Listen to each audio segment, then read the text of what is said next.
Teens share everything. That may include the bacteria that can cause meningococcal disease known as meningitis. Even if your teen's been vaccinated in the past, they could still be missing meningitis vaccinations.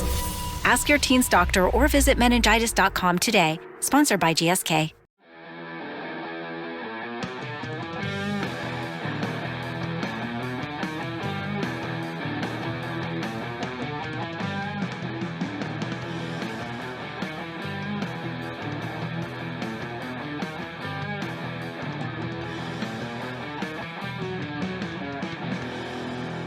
All right.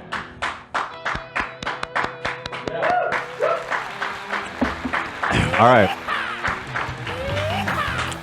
So welcome everybody to The Leftovers, a special edition where we'll be reviewing Taylor Swift's new Eras Tour. We both were able to catch that last night. VIP access, front row seats. Hasan, what were your thoughts on the show? I think she's incredible. She is. What a generational talent. Unbelievable. And the best we got in America. She is the best of us. In actuality, we're going to be discussing the conflict between Israel and Gaza that's happening right now. Obviously, there's been a lot of emotional, charged stuff going on, but we're going to discuss everything. But I do want to make something very clear at the top of the show here, is that I've seen a lot of people expecting us to come froth and argue, and our friendship is going to end, and the show is going to end, or something like that. And I'm sorry to disappoint you guys, but that's definitely not what we're planning on doing here. It's not going to happen. Yeah. Instead, we're going to solve the conflict in its entirety. Let's go. It's never going to happen. That's what we're going to do. People who are like, it's just not happening. That's not the point of the show, which I like, and actually, it's becoming more so now, is that we can have. I sound so dumb and corny, but like we can have difficult conversations and not hate each other, which is important because taboo topics. Exactly, just like who's doing that? I think that was Fresh and Fit. Fresh and Fit, taboo topics. No, it was Ab and Preach, I think. Look, if people like me and Hasan, which are basically so close to the same ideals, can't have a amicable conversation about it, then there's no hope for anybody. I agree. Thanks. The Hamas. Where do you want to get started? Because one thing I do want to say, and this is not necessarily about this issue in particular, but in general, I feel like a lot of people do not have a way to contextualize news and information without adding a little bit of drama seasoning to it, where like it's not necessarily here's what's going on, this is my opinion on it. It's always there needs to be a secondary market, you know, of like, oh well, Ethan said this, or Hasan said that. What do you think about this? Or oh my God, they're gonna fall apart. Like I think that betrays the values that you are trying to show people. If you're saying like, I care about people dying, I don't want them to die, I want people to live freely, and then you simultaneously try to have discussions almost entirely around commentators and Twitter spats and whatnot, I feel like that is unproductive. Right. And actually, people are doing that to both of us. Yes. Frankly. In fact, so much so, there's this one video that I saw on our subreddit, and I see it on Twitter too. It's getting a lot of likes and views. It's so fucking bananas. I have not even watched it. So I just saw it and I was like, oh God. They spliced me talking separately about something and Hasan talking separately about something, and they spliced it together to make it look like I was telling you that you deserve to die. Here, let me see. Jesus. No, look at the title of it. It goes, debate. Ethan Klein tells his former co-host, Hasan Piker, he deserves to be burned alive by terrorists for his different views on the Israel Palestine conflict. Die! And by the way, we got a community note on it.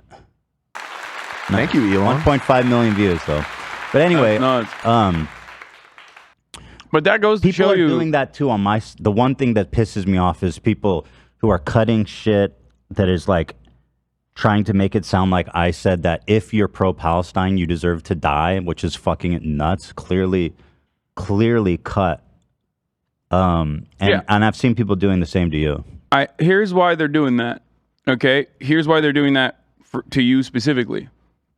Because you're Jewish, you lived in Israel, and Ela was, of course, a mandatory conscript, also being an Israeli citizen. So people don't know what your perspective is and immediately say, okay, you want all Palestinians to die. You want Israel to ethnically cleanse the Gaza Strip and ethnically displace in the West Bank. I don't believe that that's your perspective, and I've never. Believe it? It's not. No, I know that that's not your perspective. I'm Just saying to be that totally clear about that. Yes, but I think that it's important for you to clarify, and then I can clarify my position as well, because a lot of people, despite the fact that I know that I have to be on a very delicate, tight rope when discussing these matters, because it does often get racialized fairly quickly, and it's done as a deliberate attempt to try to misconstrue your position and debate a straw man. I think that you can, describe your position, then we can go forward. Well, another thing to note, it is incredible how many people want this show to break up. Like they're fantasize about it. Yeah. And I find that odd. No, it's what I just described I know, earlier. I know, It's drama. There's no way to contextualize the news because news is fucking boring and oftentimes it's depressing, right? When you see dead babies, when you see fucking building blocks being reduced to rubble, that shit is, one, usually impossible to contextualize if you're living in like fucking Connecticut, you know what I mean? And two, it's depressing and boring. What's not boring is, well, this is my favorite commentator duking it out with my favorite commentator in a way that I can actually analyze, in a way that I can actually understand, and I'm gonna go to battle. Oh, by the way, chat is off. You fucking savages in chat. Got to pipe Chat down is today. like- It's time to sit down and listen, right? Sit Dan? down and listen. So here, I won't interrupt you. I think it's good to clarify your position. Let me clarify. Thank you. Yeah, clarify your position on Israel and Palestine in general. Well, first of all, just to talk about this clip that I guess some people have seen, I made an analogy. You might not disagree with it. My point was that, you know what, I don't need to explain that. Do I? I don't know what the clip is, but I care more about you getting your point across. Yeah, here. As it pertains to Israel and Palestine. Like, yeah. Here's what I'll say. And I like to say this at the top because people are always going to call me a Zionist. People are going to call me a IDF supporter, genocidal, all this shit. And I've been saying it every fucking day, every time I can say it. So if you see anybody saying that, you know they're liars and bad faith weirdos. So here's what I'll say about Israel, okay? Listen, this isn't the first time I've said it, and I'll say it many more times. The cabinet is run by genocidal maniacs, okay? They're led by Netanyahu, who should resign in disgrace and go to prison for being a war criminal, okay? He's made a coalition of the most radically conservative freaks that don't represent, by the way, the majority of Israelis. And they're hell-bent on genocide, frankly, overtly. They've committed tons of war crimes in Gaza, including the killing of children, obviously, because Gaza is one of the most densely populated places in the world. 50% of the residents are under 18, so when you bomb a building, the chances that you're killing children is pretty much 100%. Okay? It's fucking barbaric. It's unacceptable. It's disgusting. I've seen videos, I saw videos of Palestinian dads holding his dead 5-year-old daughter. I mean, and there was another one that as a father, it's even hard to talk about. This dude was holding his infant. It was a year old.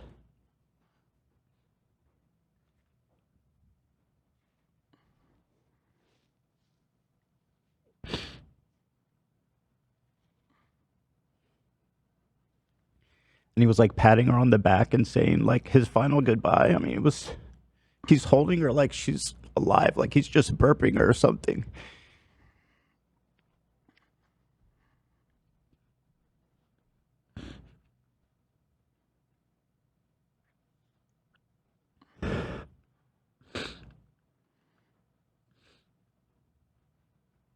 I didn't expect to get emotional about that, but like, I'm a new dad and that shit really fucks me up. And I hate to see it. It's not right. I think people in Israel that support the government and the government need to watch that shit. I think Israel shutting off water, power, and food to Gaza is insane. It doesn't even make sense. Like, what's the end goal there exactly? I wanna cut in here for a second, and while you recollect your thoughts and say something.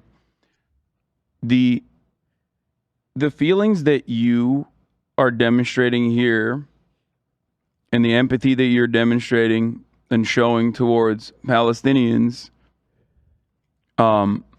is unfortunately not represented by our administration, and it's not represented by our media. And I think that the irony is that in the aftermath of the Palestinian the Palestinian actions in southern towns in Israel, led by Hamas, the reaction from the Israeli population, specifically anti-Zionists living in Israel who are Jewish, and even Zionists living in Israel, was more tempered and more empathetic to the plight of Palestinians, and truly understood that the violence of this occupation and the violence of an apartheid regime and the violence of endless bombing campaigns in an open-air prison was squarely at the heart of the violence that Israelis experienced on October 7th. I think that is very courageous for people living in Israel proper who lost their friends to come out and speak out against their own government immediately. And it is cowardly and disgusting for Americans who are thousands of miles away, who will never be impacted by this, to refuse to reckon with that and to continue demanding more blood and aligning themselves with an insanely unpopular, insanely reactionary, far-right government who has deliberately propped up Hamas as the singular force time and time again, who has humiliated, bullied, imprisoned, and occupied and stolen the lands of so many innocent Palestinians. And it is shocking to me that the consensus in Israel is more tempered, and that's what pisses me off than the consensus in American media. Like, I've seen way too many fucking people acting like all Israelis are fair targets. They're all settlers. They're all genocidal. Like, there's way too much fucking dehumanization of Israelis and the refusal to see, like, even understand their perspective at all. Like, if you can't understand why, after Hamas murdered up to now probably close to 2,000 people, if you don't understand why Israel would want to retaliate, then you're not in favor of peace. You're not, because I understand, and a lot of Israelis understand why Hamas exists and why Palestinians and Gazans want to fucking kill Israelis. I understand that, and I have that empathy. I feel that a lot of people, not all, even a minority, but enough that it's noticeable, don't have that level of empathy where they see Israelis as like full-blown, diverse human beings that aren't fucking genocidal freaks. You know what I mean? They just happen to be on the side that has a bigger fucking military and has international support. And all the result of that is obviously that a ton of Palestinians die. I think like how's there ever going to be peace, like genuinely, if there's not empathy to at least understand, like I'm not to agree with, but to at least understand. Look, I think Edward Said said it best, that it's not even necessarily about designification of Israel. It's about maintaining peace so that everyone has a right to return and be able to live comfortably in their own homes. This area of historic Palestine did have Jews, Christians, and Muslims living side by side before the 1948 Nakba and before the British occupation. There was a time where there was peaceful coexistence. Ultimately, though, I think that the reason why a lot of people get really passionate about this, or the reason why I think the American media does a disservice to show the full breadth of the conflict or even the Israeli perspective by regularly running to the right of the Israeli government. That is, I think, by design. It is because we give a lot of money to Israel for its security and its defensive operations, as we call it. And I think a lot of that money has to be justified to the eyes of the American population. That is, those are our weapons ultimately that are being used and being deployed. It's our training as well. And it is very beneficial for Lockheed Martin, Raytheon, Northrop Grumman, Boeing, and many other defense contractors who saw tremendous gains on their stocks immediately after October 7. So to say that people do not have empathy for Israel, I don't necessarily agree with. I think your judgment is made on what you see on Twitter. You're like, there's an unimaginable amount of violence that took place in Israel, and then how can people immediately go to defend Palestinians in this action? And it's not understandable. Palestinians. Well, people Just were, to be clear. Yeah, immediately go to defend these actions in general, and it's because emotions are high in that moment. But I do not think that Western media across the board gives a similar perspective, one that you have on the Palestinian plight. I don't think that is represented in the media. It's worth saying the Western media refuses to humanize Gaza. Okay, like that's the same thing. It is by design, and so, so it's just people. I'd like people to have. Let me finish what I was saying, and then you can kind of clarify your spot. Go ahead. I don't understand the water and power and food being shut off. Like, that makes no fucking sense. What's the end goal there other than just to let people die? Like, hospitals don't have power. Respirators are turning off. Surgeries are being canceled. Red Crescent paramedics were bombed yesterday after being allowed into the area to take care of people that were stuck inside of the rubble. They died. Mm-hmm. 9 UN officials have died so far. Multiple journalists have died so far. It's relentless, and it is chaotic. It is ethnic cleansing, and every single media operative in the United States and in the Western world, and the majority of our politicians have championed it. I was watching the Israeli news with Hila this morning, and she was translating it for me. On the news, they were saying the strategy is to get in as much bombing as possible before the international community makes them stop. Yeah. How fucked up and cynical is that? Well, yeah. But they just openly said that, right, Hila? It's like news anchors like speculating about the situation and all giving their thoughts. It's not an official like It's an analysis. government or IDF Yeah. telling their strategy. Well, But they're all speculating, and they were saying how like, in their opinion, we have a short time to respond before the humanitarian cause there is going to be so bad that everyone will tell Israel, you guys need to stop.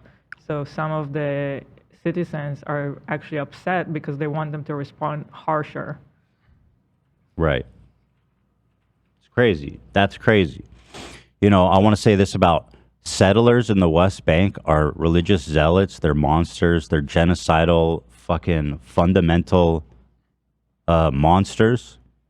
They are also, I would even say, settlers, they're participating in this dangerous conflict. Okay? And they're putting themselves in this dangerous place. Now, I want to make it clear just while I'm on this point, the people who were murdered outside of Gaza were not settlers. Those were normal motherfucking people living normal lives, living on kibbutz and like communes, fucking communists, living like a peaceful life with their families. They were not settlers.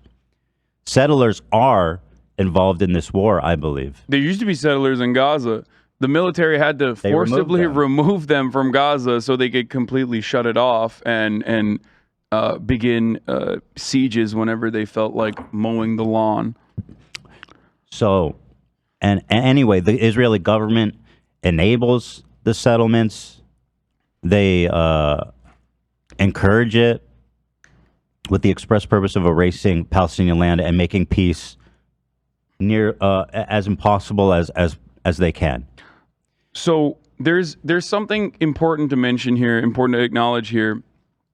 I think that that what you just described, especially in the West Bank, which is settler terrorism, at least according to international law, and it's fully understood to be an illegal occupation, demands constant military support, because you cannot, over the course of 75 years, build settlements and act like you are turning a blind eye to it, maybe sometimes halt it, maybe sometimes continue those operations of building said settlements, bulldoze homes, build roads that specifically partition off areas where Palestinians are supposed to be living on their own land in the two-state solution that has been reaffirmed time and time again.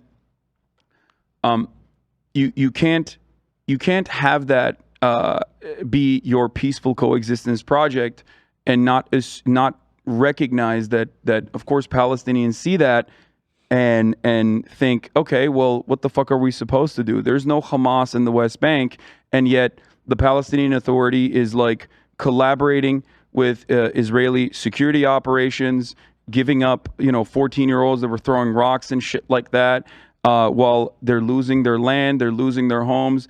The area, according to B'Tselem, which is an Israeli organization, the area of West Bank of all of the agricultural land and all of the partitioned off lands that have been expanded into through settler terrorism, which is completely illegal, went from like 10% in 1967 to more than 75%. The areas that are partitioned off also have no contiguity, which means that, like, if you are Palestinian living in your own home in the West Bank, in order to get to your uncle's house, for example, you have to go through a multitude of IDF checkpoints. There are 2 separate license plates given to Palestinians living in the West Bank versus Israelis living in the West Bank. And I think many brave and very intelligent and very empathetic Jewish activists have talked about this in far better terms than I have. But one that comes to mind immediately is Gabor Mate, a Holocaust survivor and a very famous physician, very famous doctor, where he said it best. He said he has friends that live in America and Palestinians that live in Canada that cannot return to their homes in the West Bank, that cannot return to their homes in even Israel proper, their family homes.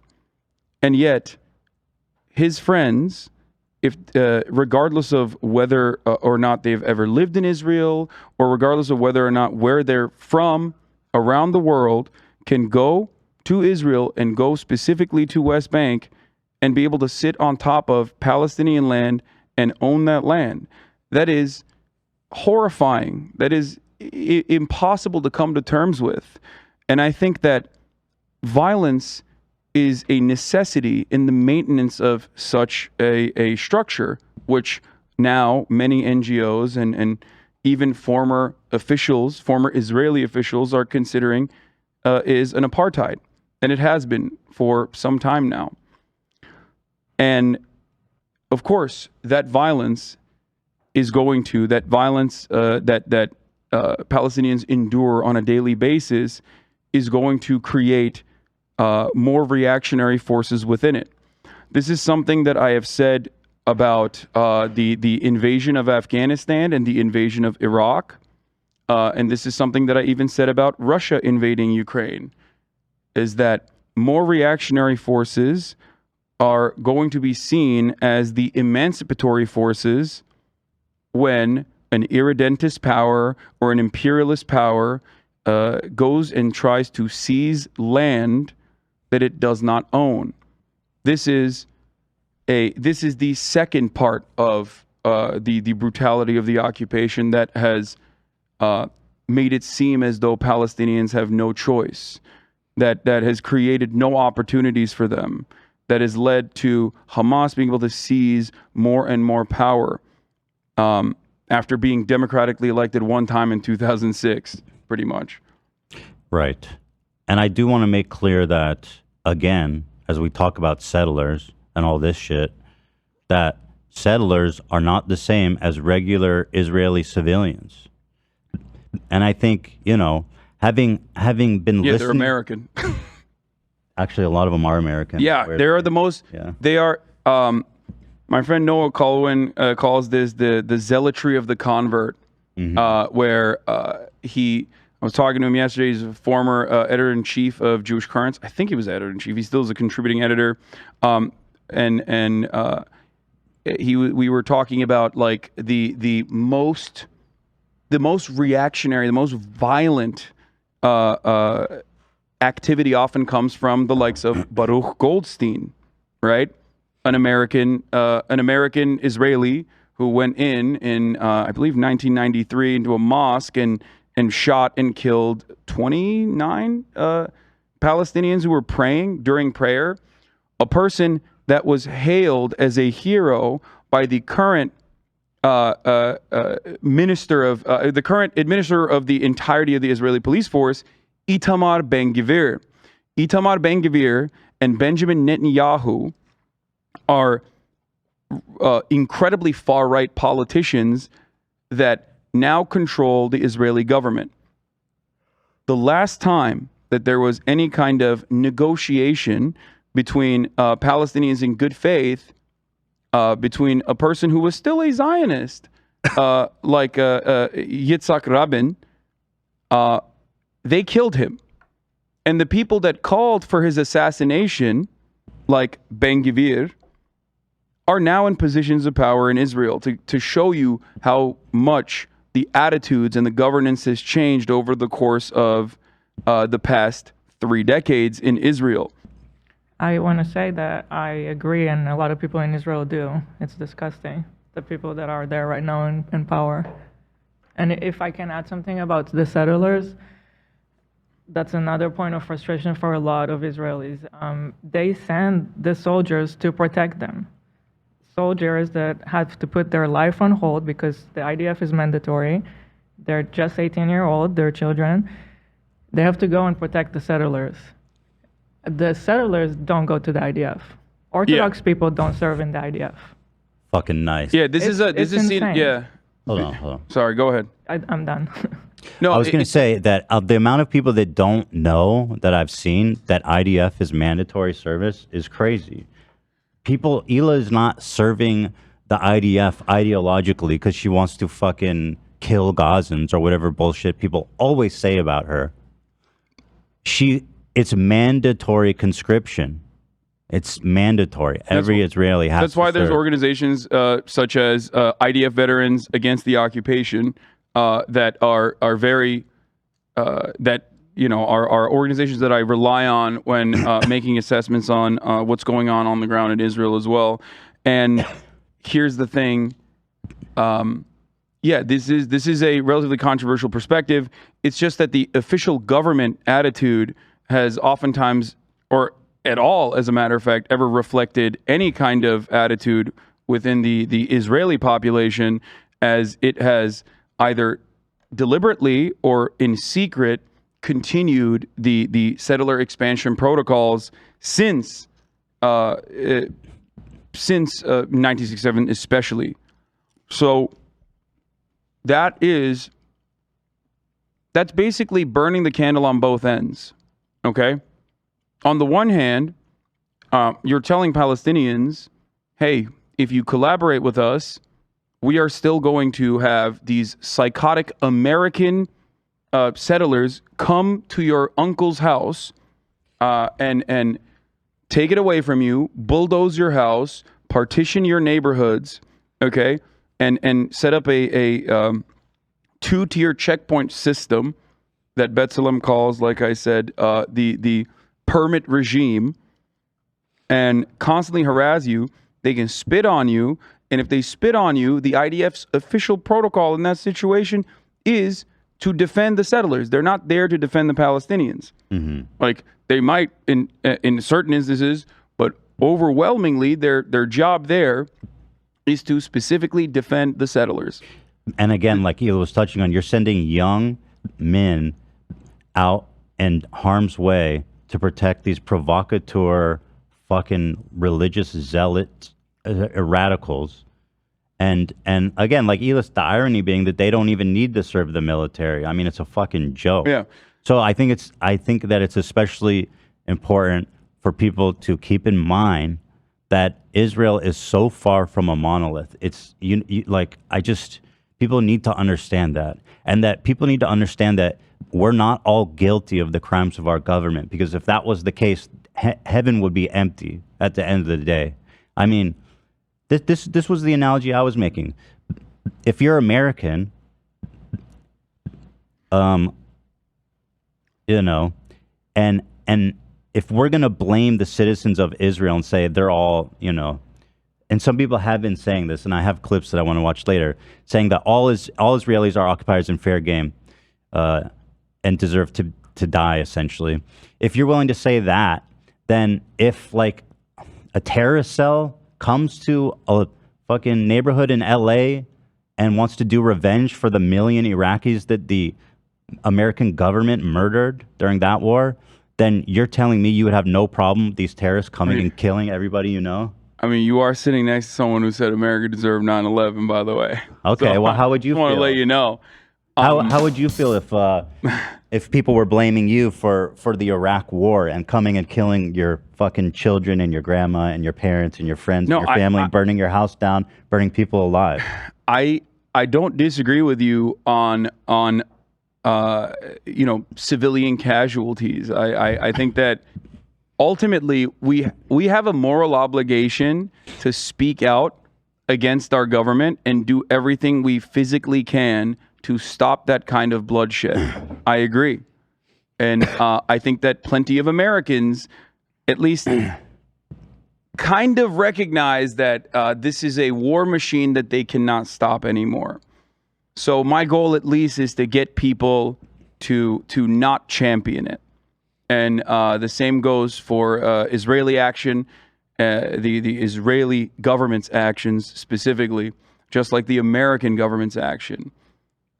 Because at the end of the day, what I want and what I believe many of my friends who are Palestinian advocates and activists and Israeli activists as well on the ground, what they all want is peaceful coexistence.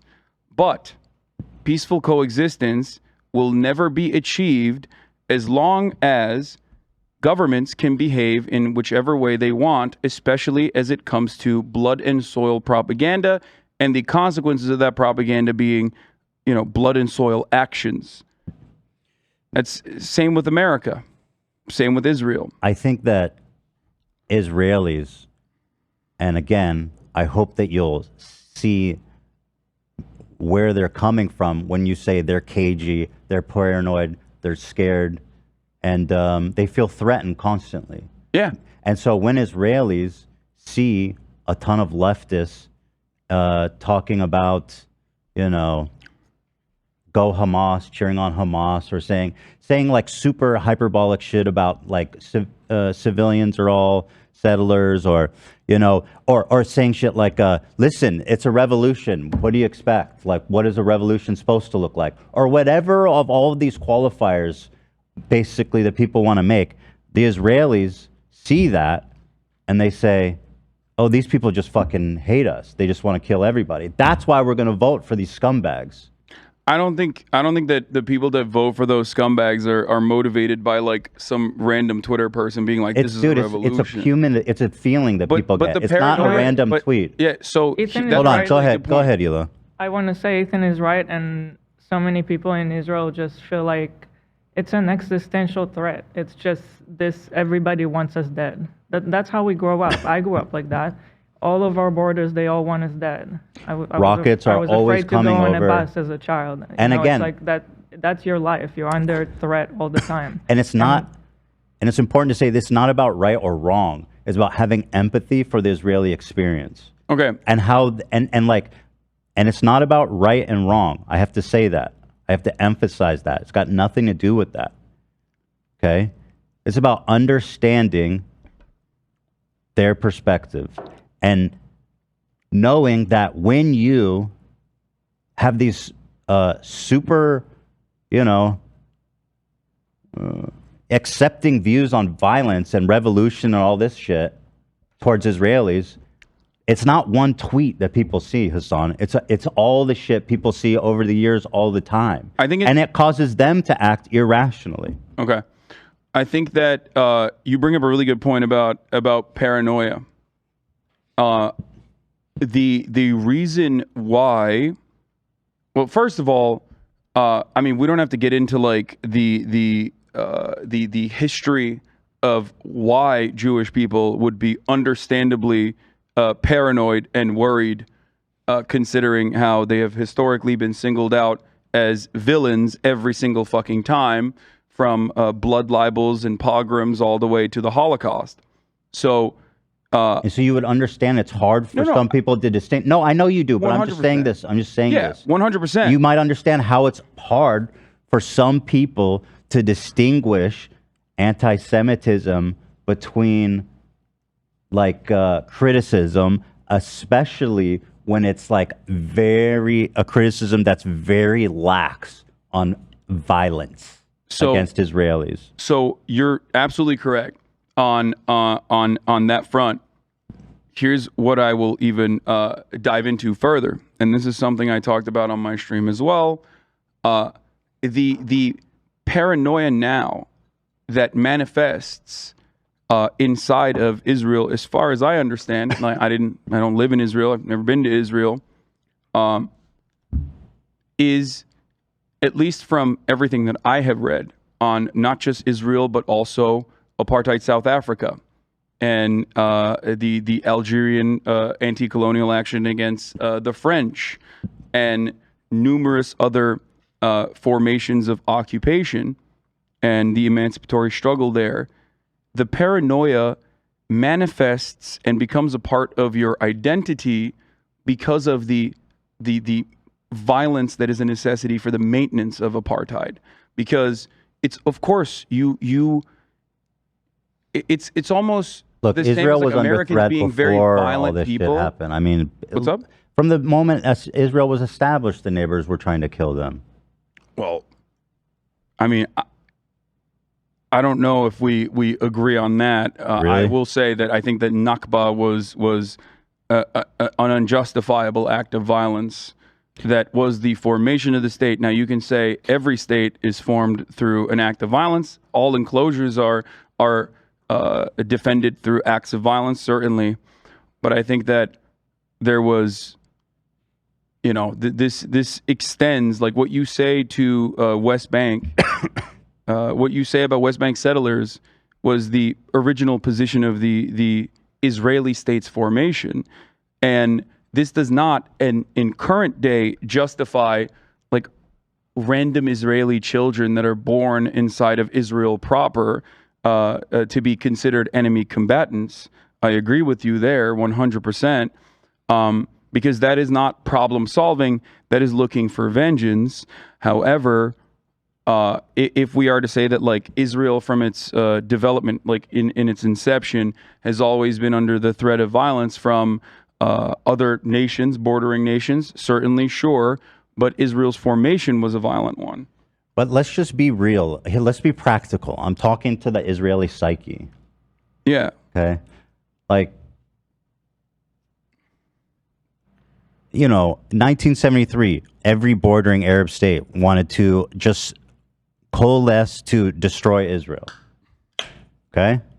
Like, this is ingrained in the Israeli psyche, this kinds of shit. And even back then in 1970, people were just born there. You know what I mean? And again, I'm not even saying right or wrong. I'm saying it's important to empathize with the Israeli experience if you ever want to achieve peace. Because otherwise, the only other option is one side kills the other side completely. Yes. That's the only end to this otherwise. And the side that's going to kill the other side completely is not going to be the Palestinian side. That's the point. Like, that's never... I don't think that is ever going to happen. I don't even believe that is legitimately what every single Palestinian wants either. Just like I don't believe that's what Israelis want across the board. I'm not saying anybody wants that. I'm saying that's what the peace that they're working towards when they don't have the ability to empathize with the enemy. You don't see them as human beings. They're never going to fucking see you as human beings either. And I know, but you're never going to meet in the middle. And you never recognize that the same goes for, like... I'm talking about both sides, man. Yeah, I think that I agree with you that dehumanization does occur, but I also believe that one side does still hold all of the power. And that is the side that is the state that has been backed by the entirety of the Western world, that has an incredible security apparatus that for the first time ever in 50 years was actually shattered, which is why I think there's like a lot of fear internally inside of Israel and a lot of anger towards the security candidate, Benjamin Netanyahu specifically. But overall, it is certainly Israel's conflict to end. You know what I mean? Hila, you were trying to say something. Can I add that my generation's grandparents are people that survived the Holocaust, and they escaped to Israel to start a country for Jewish people because we all know the Holocaust. They were all, butchered. And what happened this time is a really scary reminder to all of us Jewish people.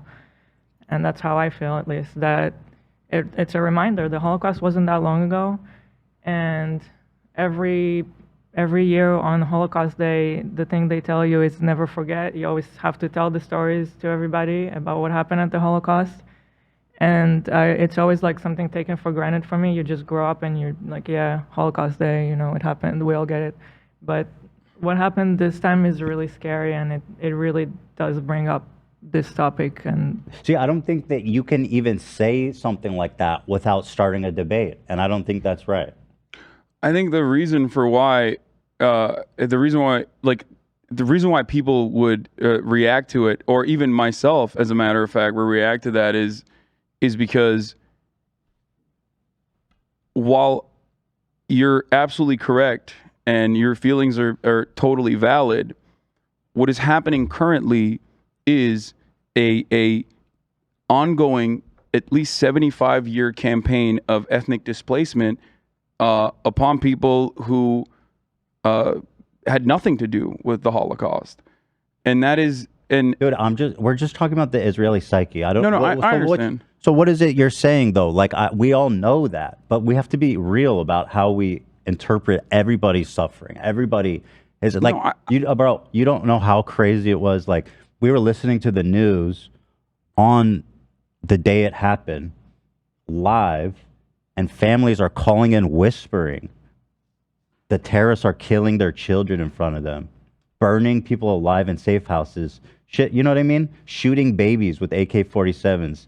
And so I'm just saying, like, it's important to empathize with how a Jewish person, or specifically an Israeli, might feel hearing these phone calls.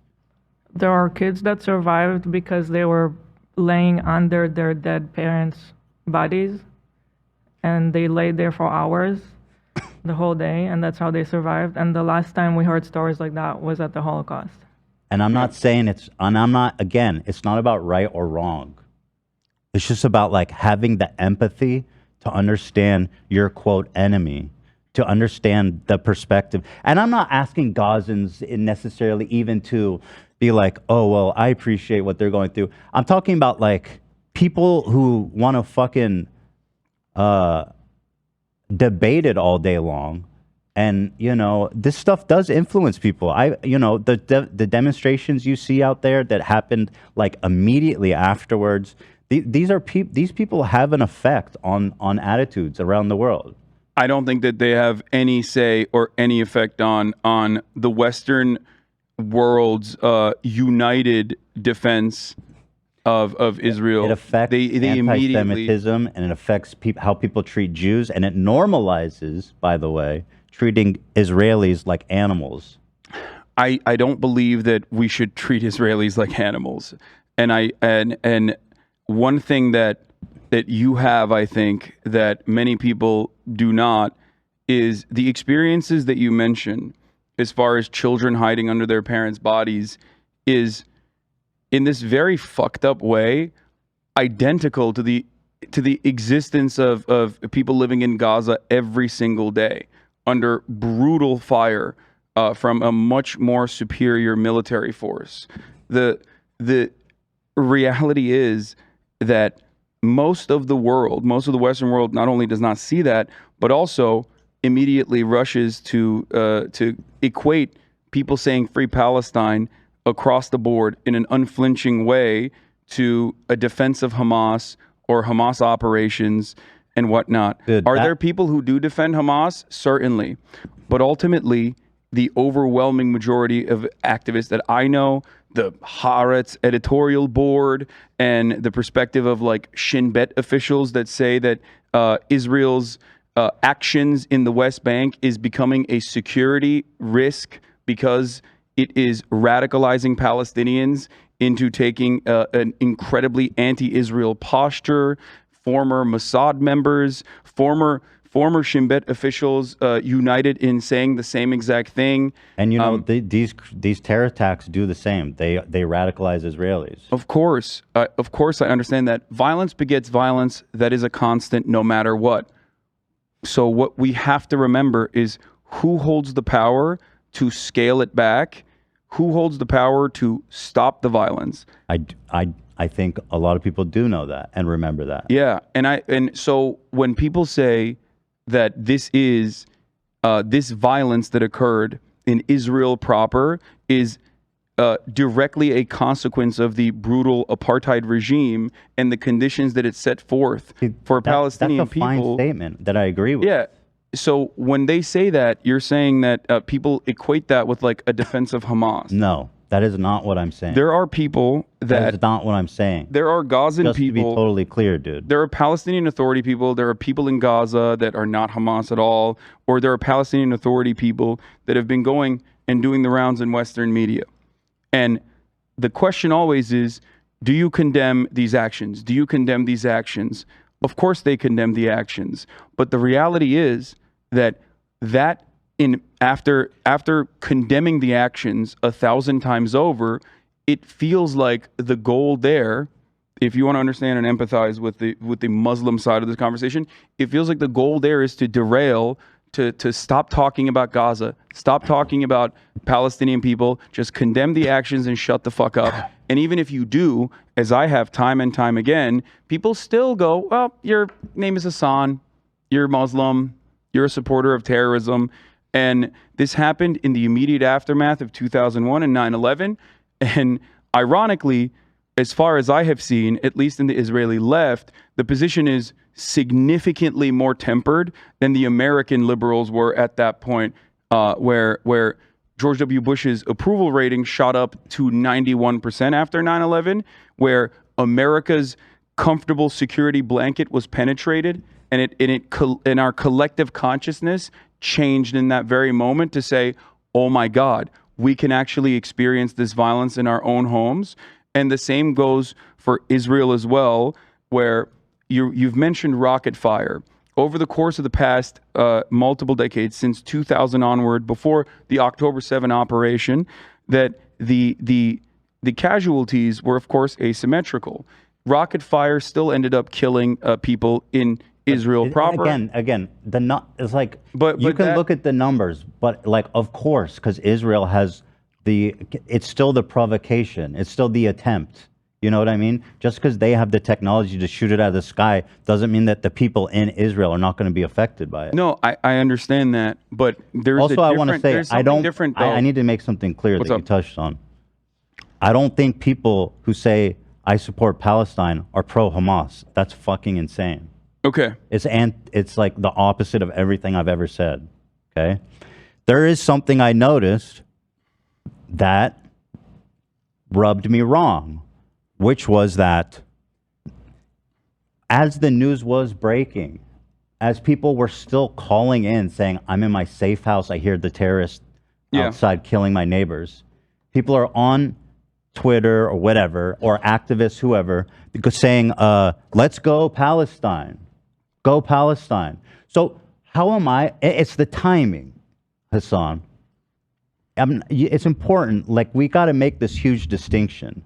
When people are saying go Palestine as they're terrorists killing people, that to me, I don't know who else they're cheering on other than Hamas. Okay. Now, if you wait, like, you know, it's the timing, dude. It does matter. There's an asymmetry to the violence, but there's also an asymmetry to the coverage as well. What do I mean by this? Mia Khalifa is a good example. You and I were talking about this on the phone earlier. Mia Khalifa said things that I find to be distasteful and wrong.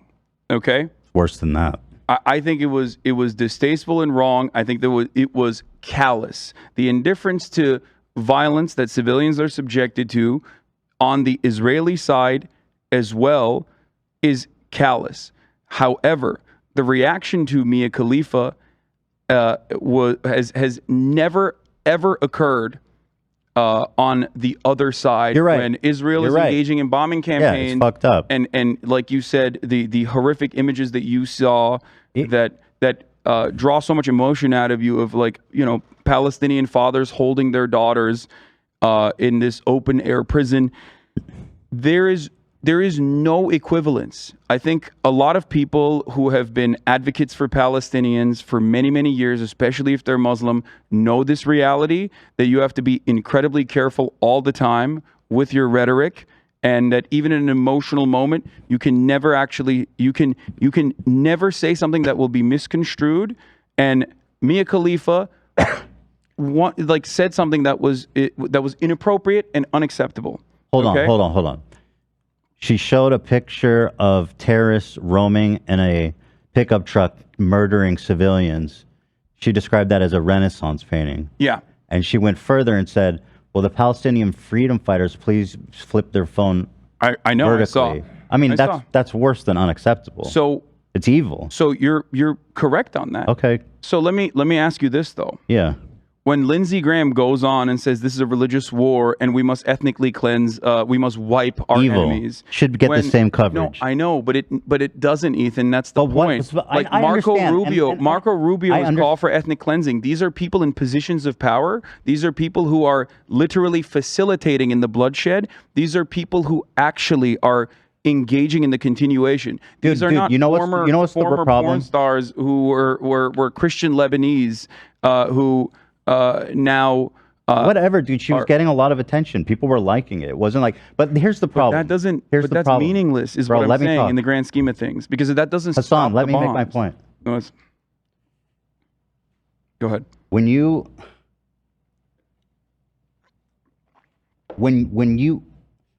say, like, the timing is fucked up, or like, why does Mia Khalifa get all this shit? And it's like always a whataboutism.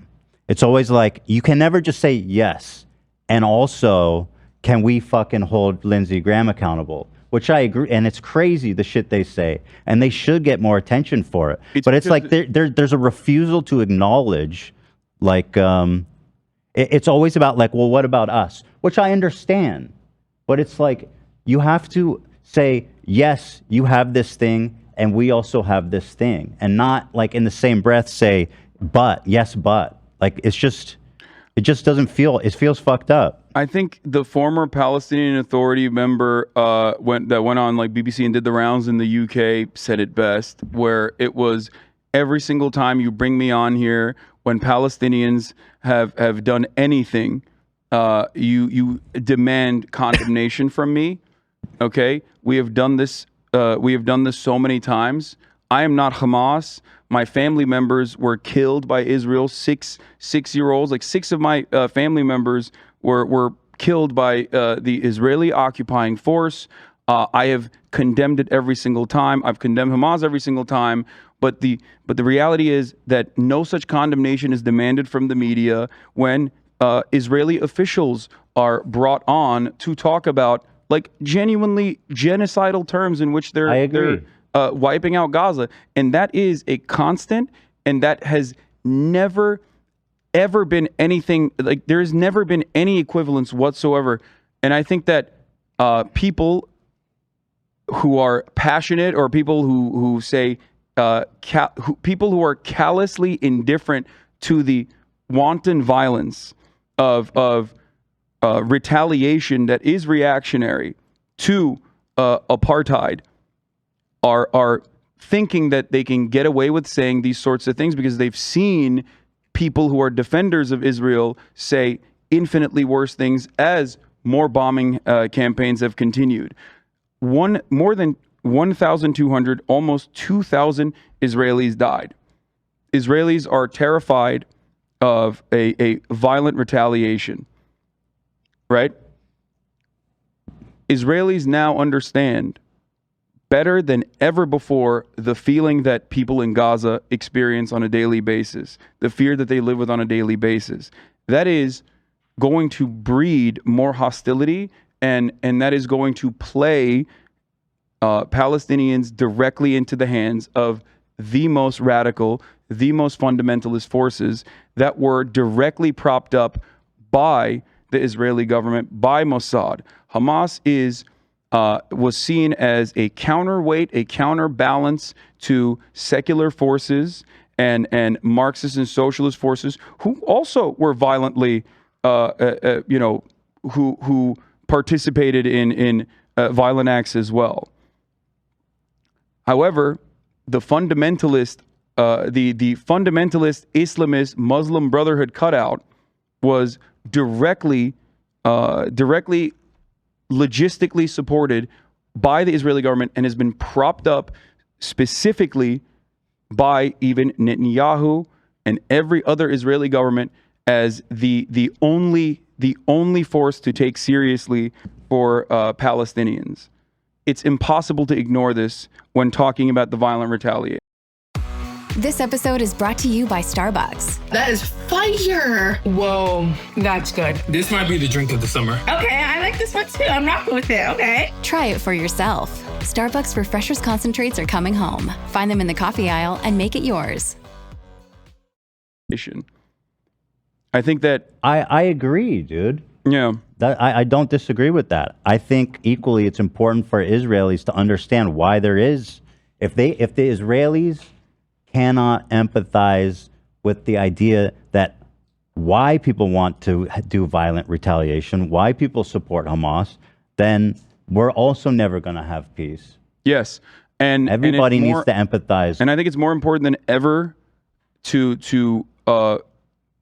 ensure that people recognize that both in the Western world that props up the far-right Israeli regime, that turns a blind eye to the violence, and it's important for our brothers and sisters that are living in Israel proper, that are anti-Zionists, that are also fighting that very same battle every day, to make sure that people understand that the only way out of this, well, there's two different ways out of this. It's ethnic cleansing. It's like doing a final solution to the Palestinians, or it's a pathway towards developing a nation state where Palestinians, Muslims, Christians, Jews can live, coexist, and have equal rights and equal representation. Right. At the end of the day, all I'm asking is for people to be able to say that, terrorism is bad, no matter what, without an exception, without subtext. No, listen, without a fucking asterisk that's like, yeah, but, what the fuck, man? No, I understand where you're coming from with that. I think, and I'm not saying you do it, by Giannis the way. Giannis Varoufakis talked about this, where he said there was a practice in the ANC in apartheid South Africa that was called necklacing. I'm not entirely sure what it was, but it was brutal. The ANC originally under leadership of Nelson Mandela demonstrated peacefully multiple times. There was a police retaliation in apartheid South Africa where 69 demonstrators died. Obviously, the conditions were brutal. They had this concept called a pencil test, you know what I mean? Like where they would put a pencil in your hair to see if you were, how non-white you were. If the pencil stuck, you were considered non-white, not allowed to go into certain places. Now, all of that was violent. The maintenance of that was violent. When all was said and done, Nelson Mandela realized that violent reaction was demanded from the people on the ground, demanded from the emancipatory forces, demanded from the 90% black people that comprised the South African population. He was jailed. He went to Algeria first. He went to Ethiopia. He talked to revolutionaries. He talked to Marxists. He came back to Africa. He was immediately South Africa. He was jailed.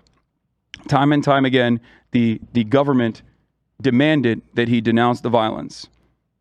He said, how can I talk to you on equal conditions when I am chained? How can you put my freedom as a talking point, as a way to get me to denounce violence when you have made no efforts you've made no conciliatory efforts. You've made no efforts in understanding the position of people that you have subjugated, that you have forced to exist in these apartheid conditions. At the end of the day, nobody remembers the violence of the ANC forces, because the violence of the apartheid regime was all too great, was significant, was more significant than the violence that the horrifying violence, even those that, of course, civilians were subjected to.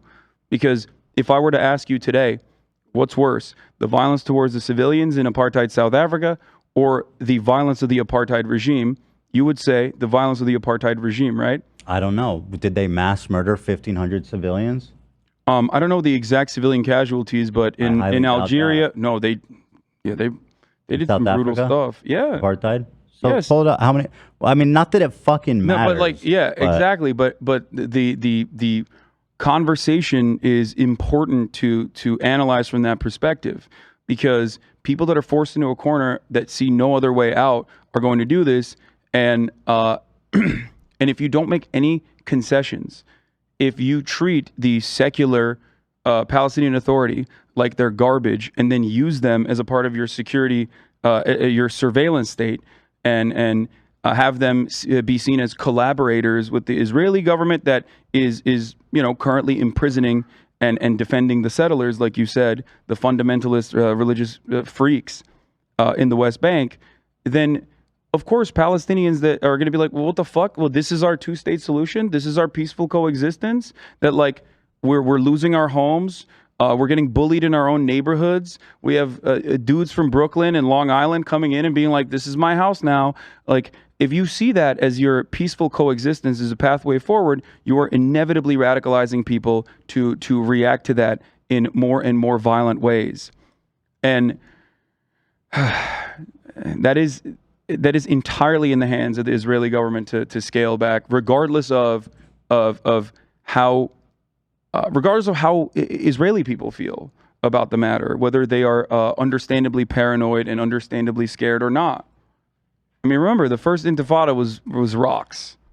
The second one was bombs, like suicide vests and suicide bombs in public transit. It has escalated throughout years as the Israeli occupation has gotten worse and worse. And this is a reality that even former Israeli officials recognize and reckon with and ask for change on.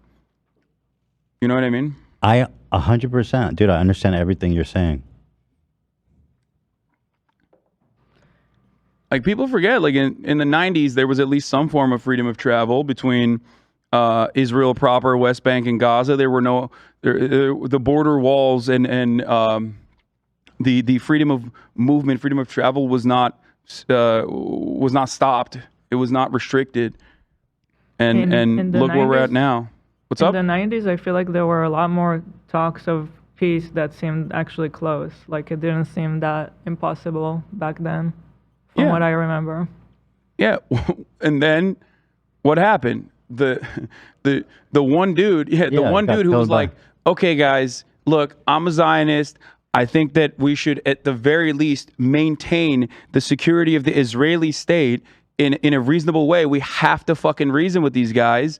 He was called a pussy and then assassinated. And the dudes that literally wanted him assassinated are now in positions of power.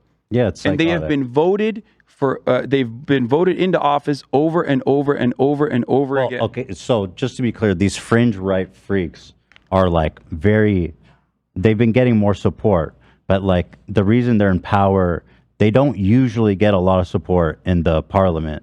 Netanyahu was forced into some really fucked up psychotic coalitions with fringe freak, genocidal maniacs. Yeah, that's the latest government that he put together just to stay in power. It's worth mentioning that it doesn't have wide support amongst Israelis. Yeah, but even look, there is a member in the Knesset that immediately after immediately after October 7th came out and was like, this is directly the responsibility of the government and the occupation. This is why people are retaliating.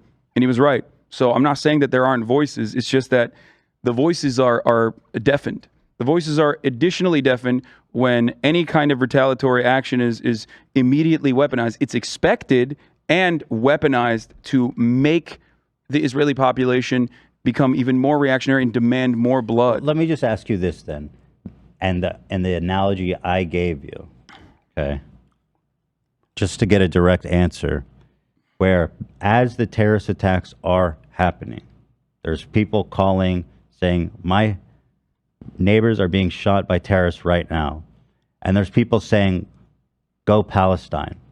Are they talking about Palestinian freedom, or are they encouraging Hamas to kill Israelis? I don't know what people are. I don't know what their demands are. It's not unreasonable for me to assume that. No, it's not unreasonable for you. And I mean, listen, I think. And if you're Palestinian, for the record, I'll take it one step further. Look, you talked about the paranoia that Israelis feel towards Palestinians or Hamas, right? And I will say this as well. I think that if you are Palestinian and it is understandable that they see this as an emancipatory action. It doesn't have to be right, and it's not right, but it does not matter, because for them, this is the first time that they have seen they've seen like they've seen the security apparatus fall apart.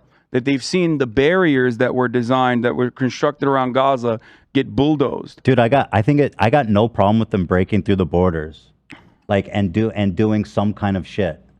Maybe I mean I do have a problem, but let's say What kind of shit though? they attacked a military outpost. They attacked settlers. I'm not saying I'm okay with it, but like this is more acceptable. But like going and roaming through a kibbutz and murdering families is like I just don't think there's any room for exceptions there. No, there's a big difference. You know what I mean? I understand and I know you do. I'm just explaining for myself. Yes, here. civilian targets are never seen as appropriate. That is 100%. And it was just that is literally that's the rule. That's the rule. Is that like civilian targets are not appropriate. And again, Israel kills civilians, right? Yeah. Not saying that. I know they do. It's like, it's not even debated, at least in serious people who are trying to have a serious conversation about it. And so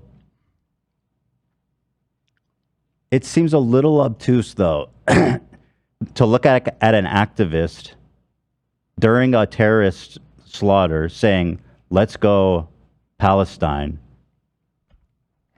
and not say like, yeah, they're probably cheering on Hamas to kill Palestinians. I think that whoever people are cheering on is ultimately inconsequential because the actions of the state and the actions of our state, the actions of all Western states, is significantly more important. Right.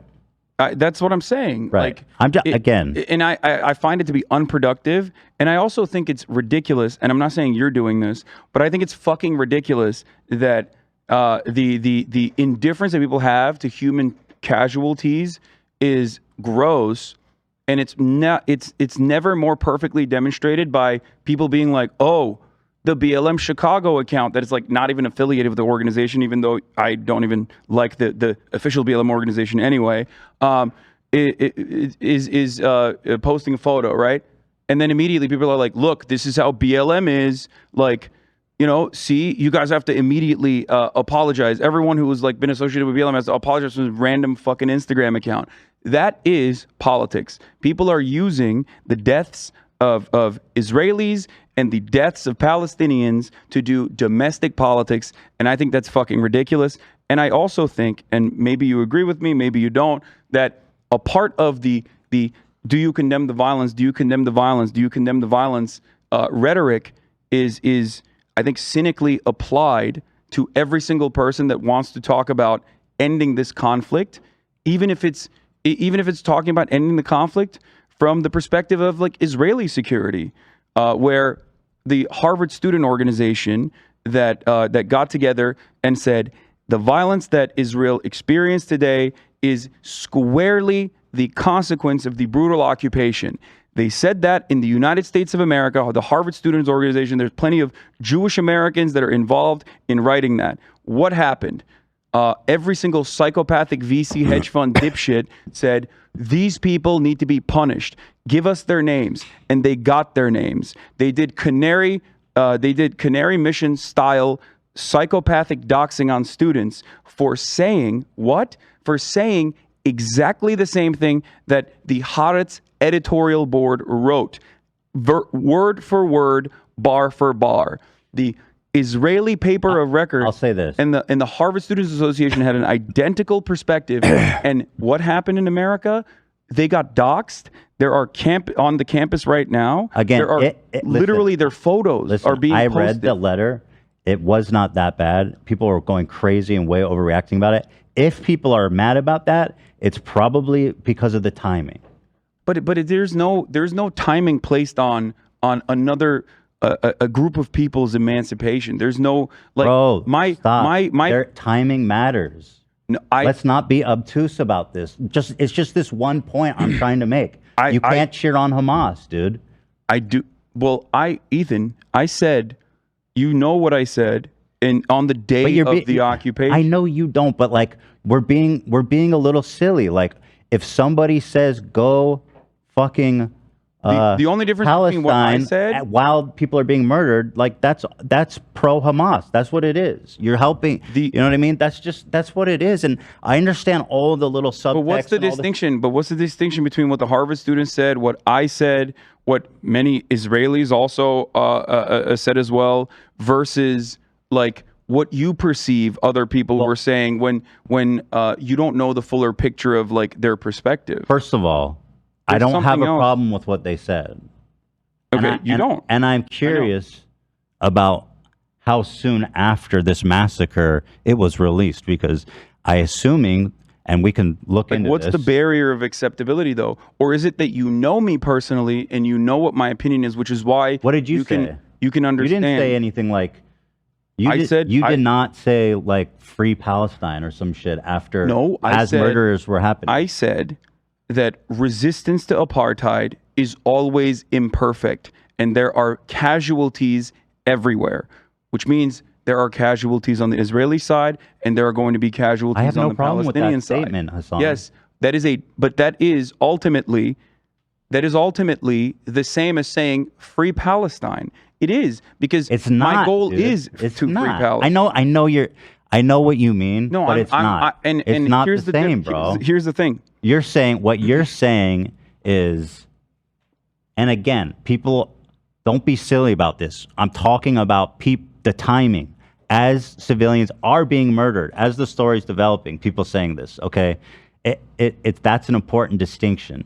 Like, your take about, like, listen, Gazans are under apartheid, they're being genocided and all this, which is all true. And that is what's causing this violent retaliation. And it's what's causing this retaliation, yes. Which is all true. I'm sorry, but it's not the fucking same as saying, let's go Palestine as bodies are hitting the floor. It's not the same. No, I understand. And frankly, I think people are in the distinction. Thank you. And I think people are not being careful. And I think people are justified in looking at that and thinking like, oh, okay, this person's happy that Israeli citizens are dying. Like what? Like, I'm sorry, but that's a defensible position to take. No, Ethan, you're expanding on free Palestine in that moment to I'm glad that Israelis are being murdered. The jump there is, no, let me explain. Go ahead. The jump there is literally you knowing what I represent and who I am versus you not knowing. You want to know why? Because you think when I said that, people didn't misconstrue my statements. My name is Hasan. I am the America Deserved 9/11 guy. If you think that the very same forces, the very same people that despise what I had to say about blowback and 9/11 did not have the exact same opinion that you have over I don't know what other others. People thought about what you said. Okay, I know that I thought it was a much more respectful, empathic take. And I doubt. And when did you do that? As bodies were hitting the floor, son? When did you tweet out your statement about it? It was for the next 2 days. Okay. Palestinian forces were still deep embedded inside of Israeli proper positions in southern towns, so there were still people dying. So how about this as a separation? What? When people are calling in the news and talking about their neighbors and children being murdered in front of them, is not the time. Okay. Except, it should be kind of obvious. I'm sorry. I understand. You but just can't do that. I'm sorry. It's gross. I get what you're saying, except, the you as someone who recognizes the violence of the occupation, know that this, by the very same metrics, saying I stand with Israel implies that you stand with Israel's genocidal conduct, right? Well, and therefore, well, it does kind of stand with Israel. It does kind of seem like that. That is what it says. Okay. I disagree with people saying that. Fair. So if Israel's bombing Gaza, and people are saying I stand. Not just bombing Gaza. Israel's apartheid regime and occupation is endless. It might be sidelined. It might be silent. It might be the constant, but that is still violent. If Israel is bombing Gaza. Okay. Non-Israelis just bombing Gaza. Dude, let me... Okay. I heard you. Go on. Sorry. I have to pee so bad. If you leave, I win. It's over. I'm holding it. If Israel IDF is bombing Gaza, and you're seeing the media that I saw, or even not seeing the media I saw, because that civilians are getting... injured or killed. and you say I support Israel in that moment, then I do think you are supporting the IDF and the Israeli regime's fucking apartheid violence. Okay. Do you think that there is the same energy and same condemnation, even remotely the same condemnation and energy for those who say I stand with Israel, all the way from Justin Bieber using a photo of destroyed Gaza? Wait, hold on, let me pull that to up. be like praying for Israel. Where's like, that? What are you praying for, bro? Israel to stop? Like, what's going on? What are you praying for? That was one of the craziest things I've seen. Yeah. He posted a picture of Gaza being basically a whole street block being leveled by Israeli bombs. So crazy. Yeah. And it says, "I'm praying for Israel." Yeah, he was praying for Israel to stop. Jamie Lee Curtis That was posting crazy. photos. Jamie Lee Curtis posting a photo of children in Gaza looking up at the sky as Israel is bombing them and going, "I stand with Israel." Israeli flag, like and so many other examples. Charlie Kirk showing photos of the Israeli occupying force entering West Bank homes and posting that video and going, "Look at what the Hamas terrorists are doing." Or many other insane. examples There's of so much dumb, so many examples of stupid propaganda. Palestinian children, babies in cages that the Israeli occupying force put them in, that people are posting and going, "Look what the Hamas is doing. Look at this cruelty. Yeah, how cruel, how unusual." I've That is seen the it constant. all. It's all crazy. It's all psychotic propaganda. I don't even blame Super them. cynical, fucked up things. No, it's not. It's not even cynical. Ethan. Well, no, the people who create the propaganda are cynical. It's not even cynical though. I don't even fucking blame them, because yes, there is an asymmetry to this violence, and you have been willingly or you have completely been shut out from one side of that of the recipients of said violence, and therefore you simply do not know. You don't know what the reality is, and by God, there is a lot more examples pre-October 7. There's a lot more examples of like Israeli brutality and Israeli cruelty upon Palestinians.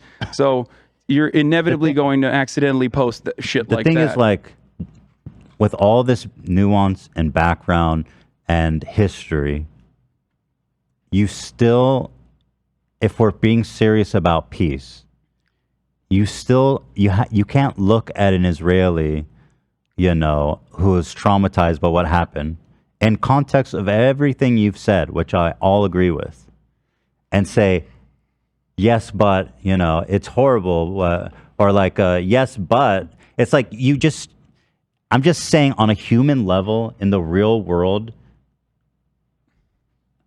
you can't do that. You can't, you have to just give them their grief. You have to give them you have to grant them. I mean, they made them victims on that day. Those people, anyway. Yeah. And so, do you feel like when you're having a conversation with Israelis and Israelis are looking to the outside world, I'm saying I agree with everything you're saying, but if you're trying to communicate your condolences for grief or something like that, you don't say, yes, but. I think people should be more careful. I understand why I think people should be more careful, and I think people should be more open-minded. I agree. I understand why you do it, Hasan. What? I'm just talking about in the real world. Yeah. When you're talking to an Israeli who it comes from the Israeli perspective. Here's a fucking hard truth that I don't know if people will accept it or not.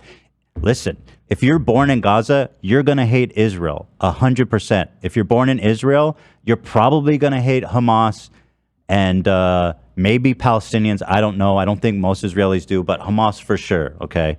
And so it doesn't even, the human experience is constant. It doesn't matter which side of the fence you're born on. You're going to believe, you're going to fucking identify with whatever world experience you're going under. I don't disagree with you. We've already established this. So now I ask you this. I genuinely, the major point of contention that you and I have in this process is I think it is frivolous and I think it is unproductive to find numerous people that may or may not have even openly condemned Hamas time and time again and be like, you're bad.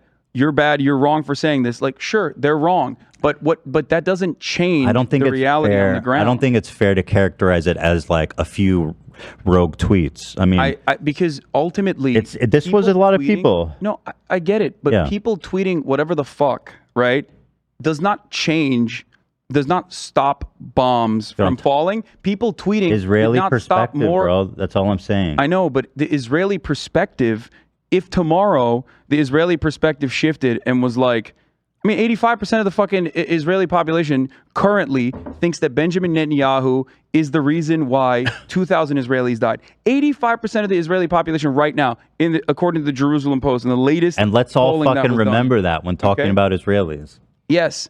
So some of them, though, obviously think they should be more brutal. Some of them think that Benjamin Netanyahu's occupation, or a much smaller percentage, think that the occupation is responsible for this violence. Now, having said that, do they have a say?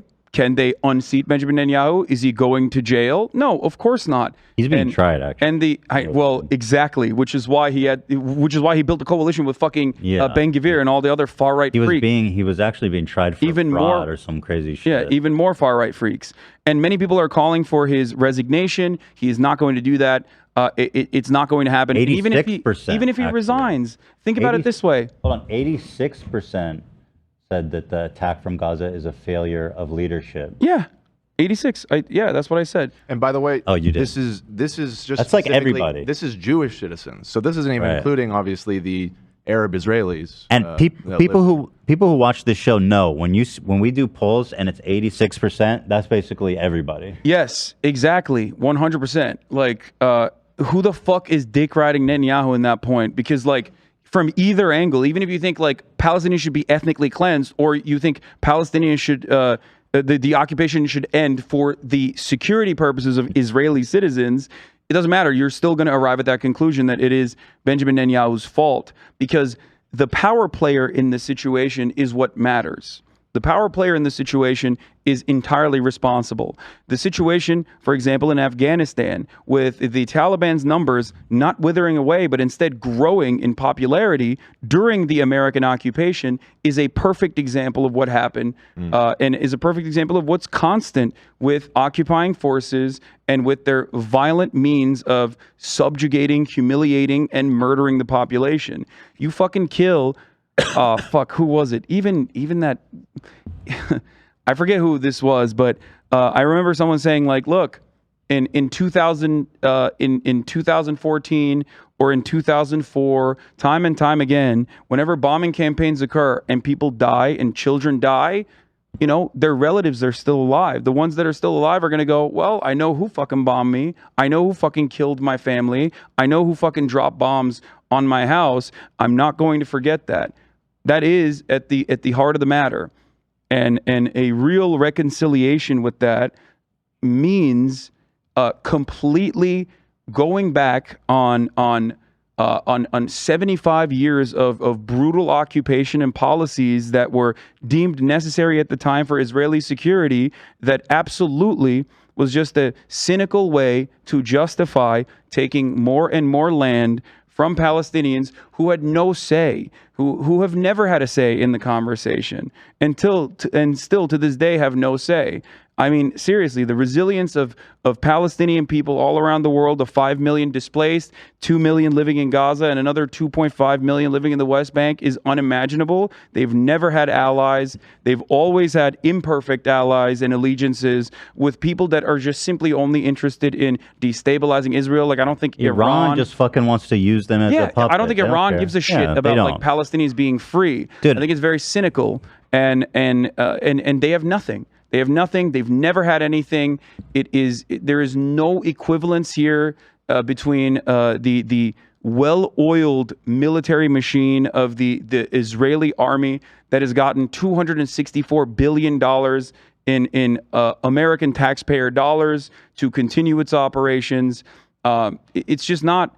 There's an asymmetry to the violence, and there's also an asymmetry to the conversation where Palestinians like living in fucking Gaza are being called by the BBC, and while bombs are being dropped on their fucking heads, the BBC anchor is like callously being like, "Do you condemn the Hamas violence?" It's And like, by the way, that's fucking stupid. it's like fucking insane, and they never. And I don't want people to conflate what I'm saying I've with never- BBC asking someone in Gaza taking bombs if they support Hamas. So here's the thing: I've never, ever in my entire life, ever seen a couple things.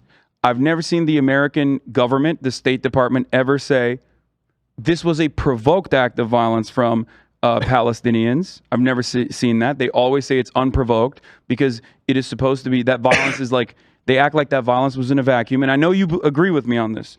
I don't think you disagree with me on this at all. They never say this was a provoked act of violence, okay? That is by design. And I've never seen somebody bring up an Israeli official, okay, to television when Gaza is being bombed and being reduced to rubble, or even when Gaza is not being bombed and the brutal occupation still remains, and been forced to condemn the violent actions of the Israeli government. I've never seen that. I've never heard that. I've never seen that. And I don't think that that will ever happen because at the end of the day, America wants a military base in the Middle East. America wants a destabilizing force that they see in the Middle East. America wants to keep selling weapons. America still wants conflict. The Western world still wants conflict, and they use Israel to that end, and they will continue doing this in 35 different states in the United States of America, where all of these like free speech, supposedly First Amendment defending states. It is illegal to ask to boycott and ask to make divestments and to ask to sanction the state of Israel. It is illegal. It is, you cannot hold a position as a school teacher without signing a fucking thing that says, I will never participate in the peaceful demand that you want to boycott, divest, or put sanctions on the state of Israel. What? What countries is that in? In the United States of America, 35 states. Oh, 35 states. 37 as of now, I believe, but 35 as of 2021. That's Think about that. Nuts. Yeah, and the AIPAC wrote that legislation. They helped push it. They wrote the legislation. There is no comparison. And by the way, conservative support for Israel is about as cynical as it gets. Absolutely. Their whole worldview is that the Jews are guarding Israel until Jesus comes back. Yes. And when he does, he's going to kill all the Jews. Yes. It is a suicide cult. It is a suicide cult. The assumption that like from the river to the sea, the chosen sons and daughters of God will maintain Israel, and therefore Jesus Christ will come down and defeat Shaitan and Megiddo is a psychotic, suicidal cult. Yet that is the reason why not American Jews, but evangelical Christians, evangelical Protestants are the number one defenders of the Israeli occupation. They are the ones who push for it. They're the ones who fucking fund the psychopathic settlers that you pointed out. Yeah. That they are the ones who open up 501c3s so that they can get tax-deductible donations. Yeah, no, I think, yes, of course, Christians play a gigantic role in this. I mean, it was the fucking British that propped up Zionist brigades.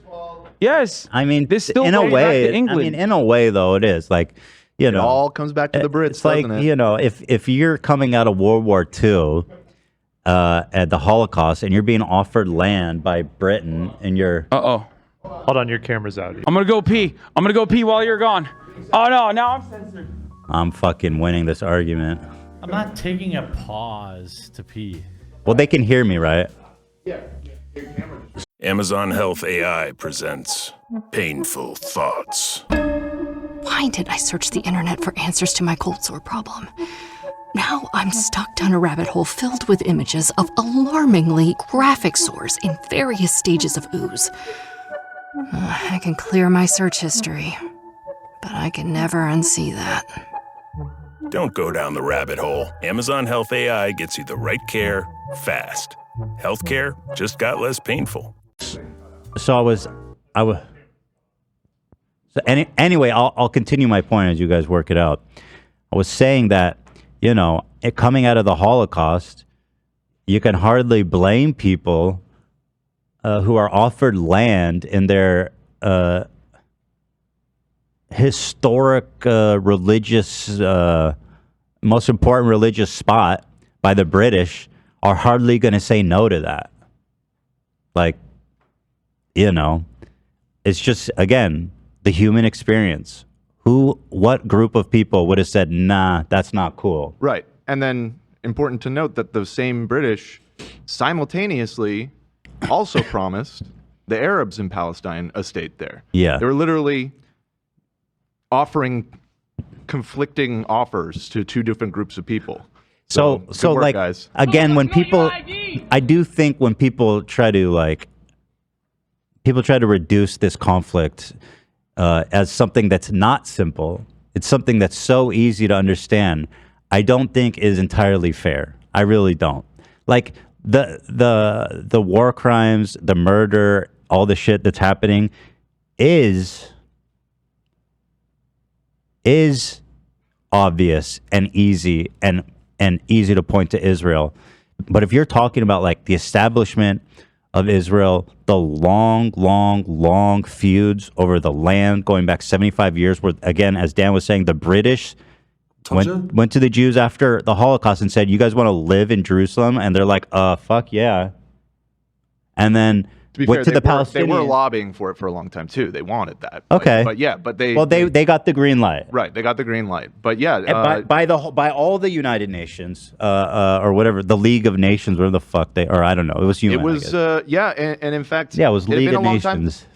Originally, it was the League of Nations, but no, it was the UN had just been established after World War II, which is what set up the state. And when I was doing kind of a deep dive on all of this history in the past week.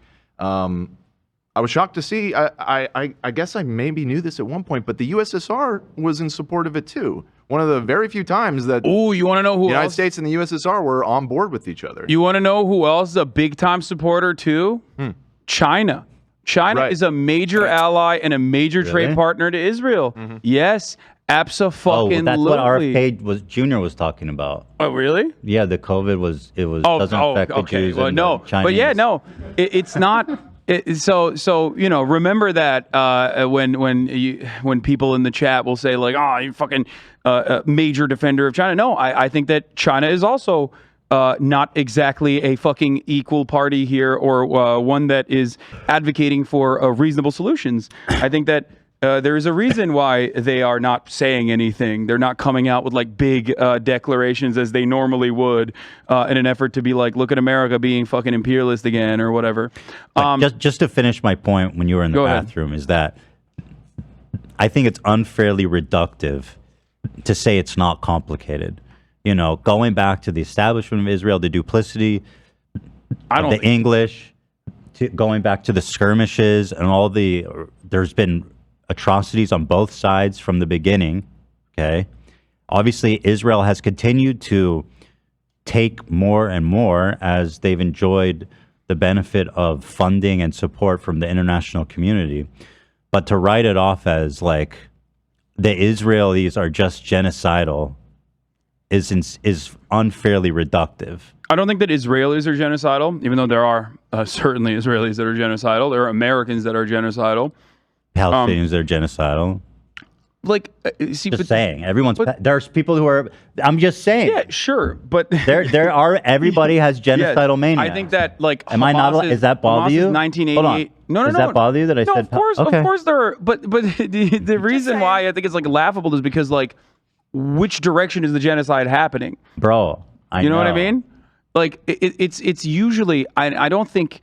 I think that you have moral clarity overall, which is why this is a much more charitable conversation. But I think plenty of people do not have that moral clarity. And when they are using the condemn Hamas line, it's not necessarily to get your perspective. It's to deflect away from you talking about Palestinian emancipation and all of the wrongs that they. Even though everything you're saying is right, to diminish this idea that there are Palestinians, terrorists mostly. I'm not saying all Palestinians. I don't think most Palestinians even support Hamas. That saying that Palestinians who want genocide of Jews isn't relevant because, again, it affects the Israeli paranoia. It affects the Jewish paranoia, the paranoia psyche, the Israeli psyche.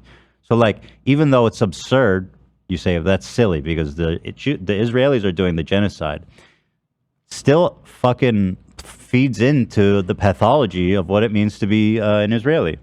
Yeah, I understand where you're coming from, but ultimately, getting swept away in demanding condemnations over and over again is entirely unproductive and also not reflective of the reality of the American population's attitudes towards the defense of Israel and I don't think that's a fair occupation. I don't think that's a fair assessment of what I'm asking. Okay.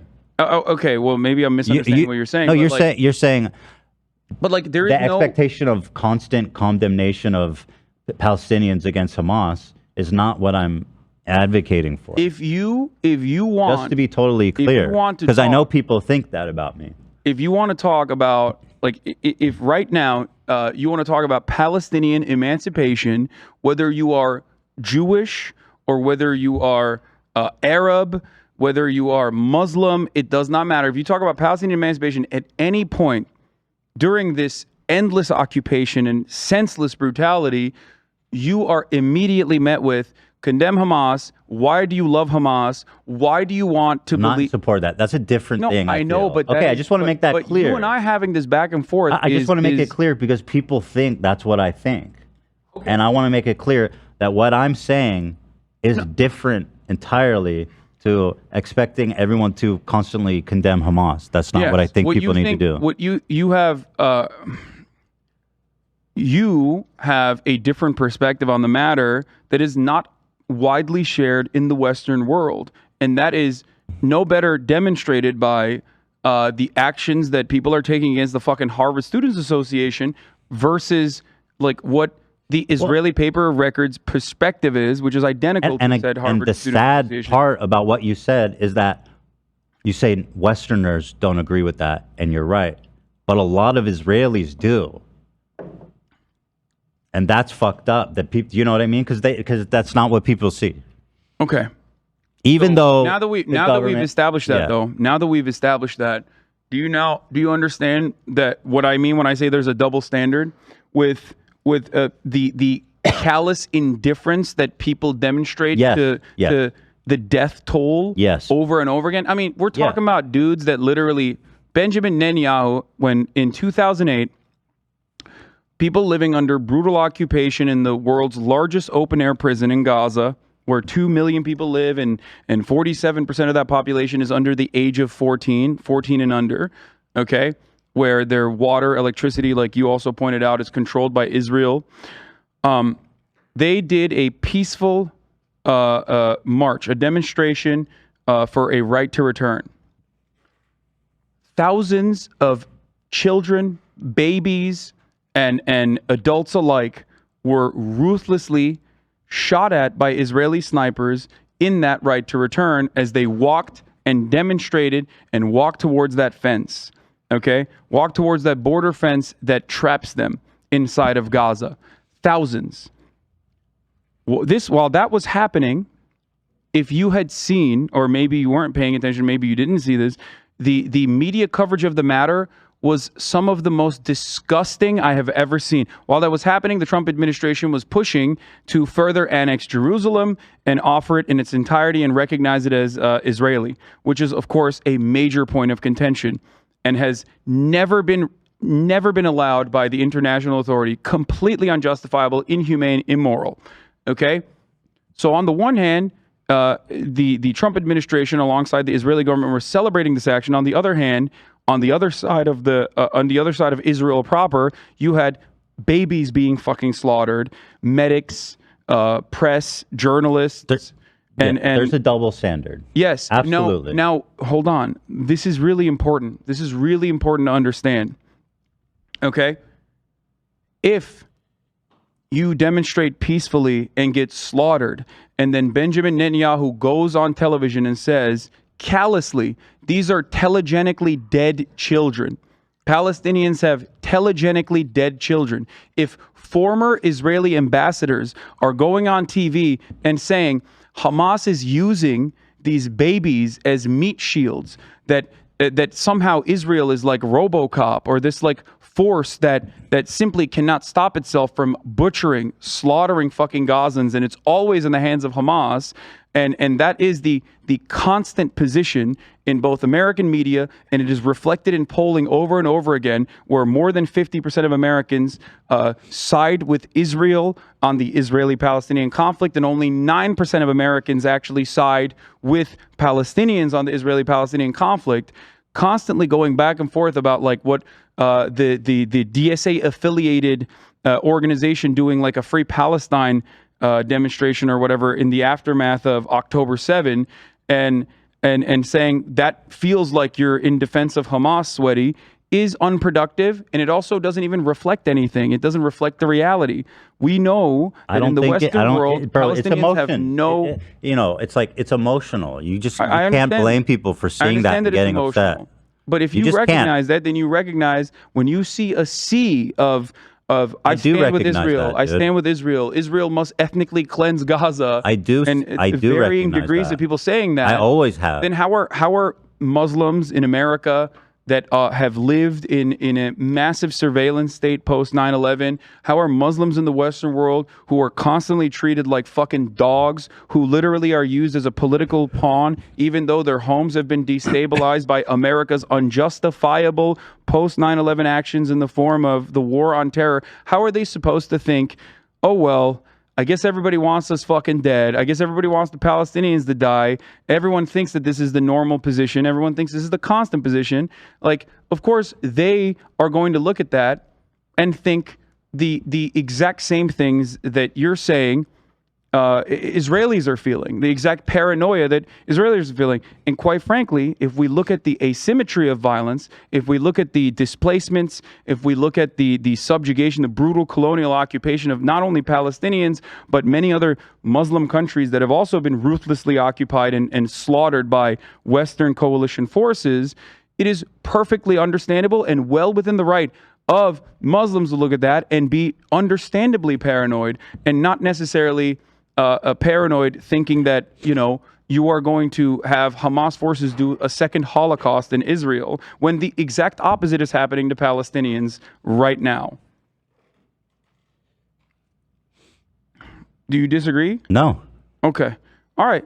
That's why I think it's unproductive that a lot of, not you, but like especially so many liberals in America are like, oh man, the optics of this look really bad. And also, Palestinians really fucked up their chances of emancipation. It's like, you have to be oblivious to the reality, and I know you're not, but others have to be oblivious to the reality of the Palestinian existence to make such callous takes, to be like, oh, well, optics, sweaty. No, the optics in that situation just imply it does matter. Optics do matter. I know optics matter, but optics don't matter because optics matter in general, but optics do not matter when we talk about the plight of Palestinians, because there's not a single person that is out there defending them in the Western world, whether it be elected officials or whether it be people in the media. And those who choose to do that, those who choose to stand up and say, no, Palestinians deserve emancipation. I'm not saying you're not one of these people,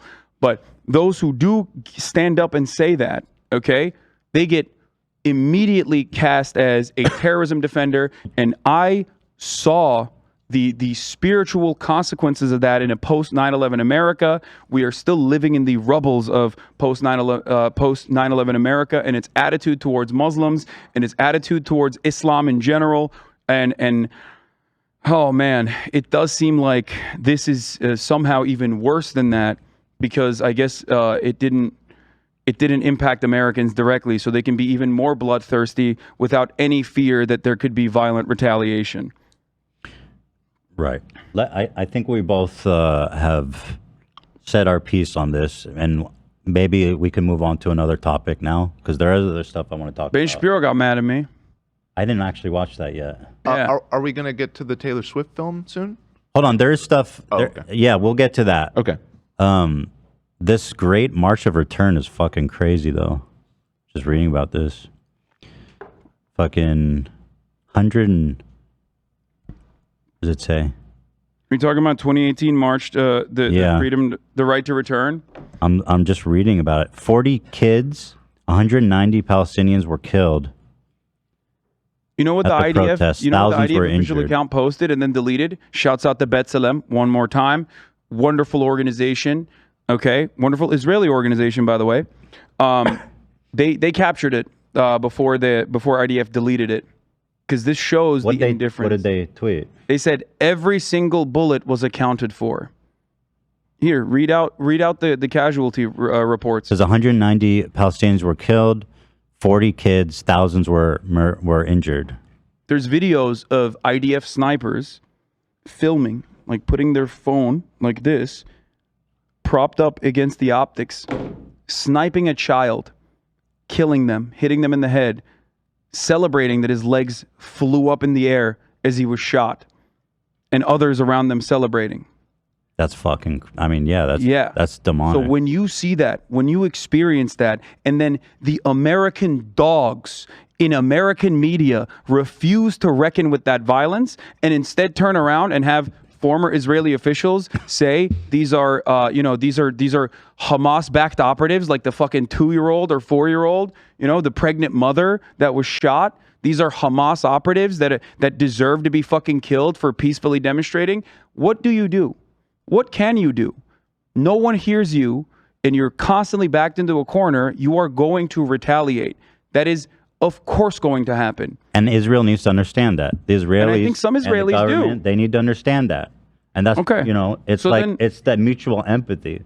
Like, Israelis need to understand why Hamas is attacking them. If they can't understand that, then nobody can be helped. I mean, it's just, it's insane to not see their perspective. The major thing here is that I mean, this is there's a reason why Israel did not have local media go to the kibbutzes that you were talking about that were slaughtered. They originally went immediately. They said, we're having foreign press come here. Mm-hmm. Right? There was a reason for that, because they know that internally the opinion of the Israeli population currently doesn't matter. The Western opinion. I think the Israeli opinion on the massacre was pretty unified, dude. Well, what they say about that is that they don't. Everybody's already. Hold on one sec, Hila. Okay, go ahead. Yeah. They're saying everybody is already in such grief and broken that they don't need to show this terrible footage, but I mean, they're saying it's important for the world to see what happened, so that's why. Yeah, they're doing propaganda. It's like, it's not surprising, is it? Yeah, no, it's not. But I'm just saying that, like, I think that it did happen. I think that there is more. They're not like putting the bodies there and like putting them in fucked up ways. Of course not. I'm just saying, that's not what I'm saying at all. It's not that cynical to send in the press. I think that it's not cynical at all. In that case, I think that the coverage from certain Israeli outlets on the matter is more critical on the Netanyahu administration, and showing that, I think, and like the interviews that I've seen as well of the parents fucking demanding, basically kicking out Israeli Knesset members that are visiting the hospitals, yelling at them, telling them to fuck off, telling them that this is their fault. I think that, like, there's two different reasons for obviously that level of anger. Some of which say you did this to us by being more brutal, and that this violence, of course, is going to be a constant, and it's going to be a violent retaliation. And then there's also the people that are saying you are not violent enough, right? But ultimately, everyone is critical of the Israeli government at this point from different angles, and I think that's the reason why they care more about the Western media's opinion than anything else, because they don't want to repeat the mistakes that happened last time in both 2018 and also the Shireen Abu Akleh murder. Again, in the hands of an Israeli sniper that the Israeli government said was actually Palestinians, and Western media immediately disproved that. And then what did the IDF do? What did the IDF do? I don't know. When a wonderful voice for good, a Christian woman, a Christian Palestinian, and an American citizen, Shireen Abu Akleh, was murdered as she was on her way to one of these refugee camps. She had a press vest on. She had a press helmet on. She was shot in the neck so that she could be assassinated. Okay? This was a major issue. They wanted to do. Sorry, this is really fucked up.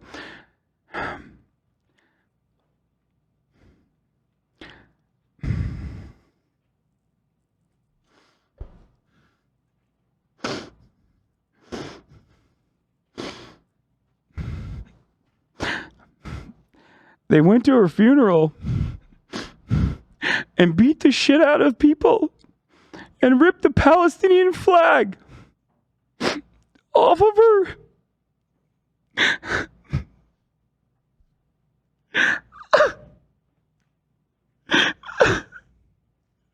Palestinians can't have a moment of peace in this fucking world.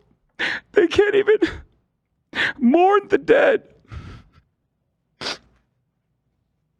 Sorry. The IDF went in and beat the shit out of the Palestinians that were mourning her at her funeral, that were holding her casket, and ripped the Palestinian flag off of her casket. How is that allowed? How can that continue? How do you not see that? That's in the West Bank. This is a Christian woman. This is not a Muslim. This is not Hamas. This is a journalist that was beloved in the Muslim world. And she was assassinated for speaking out and trying to shine a light on the atrocities.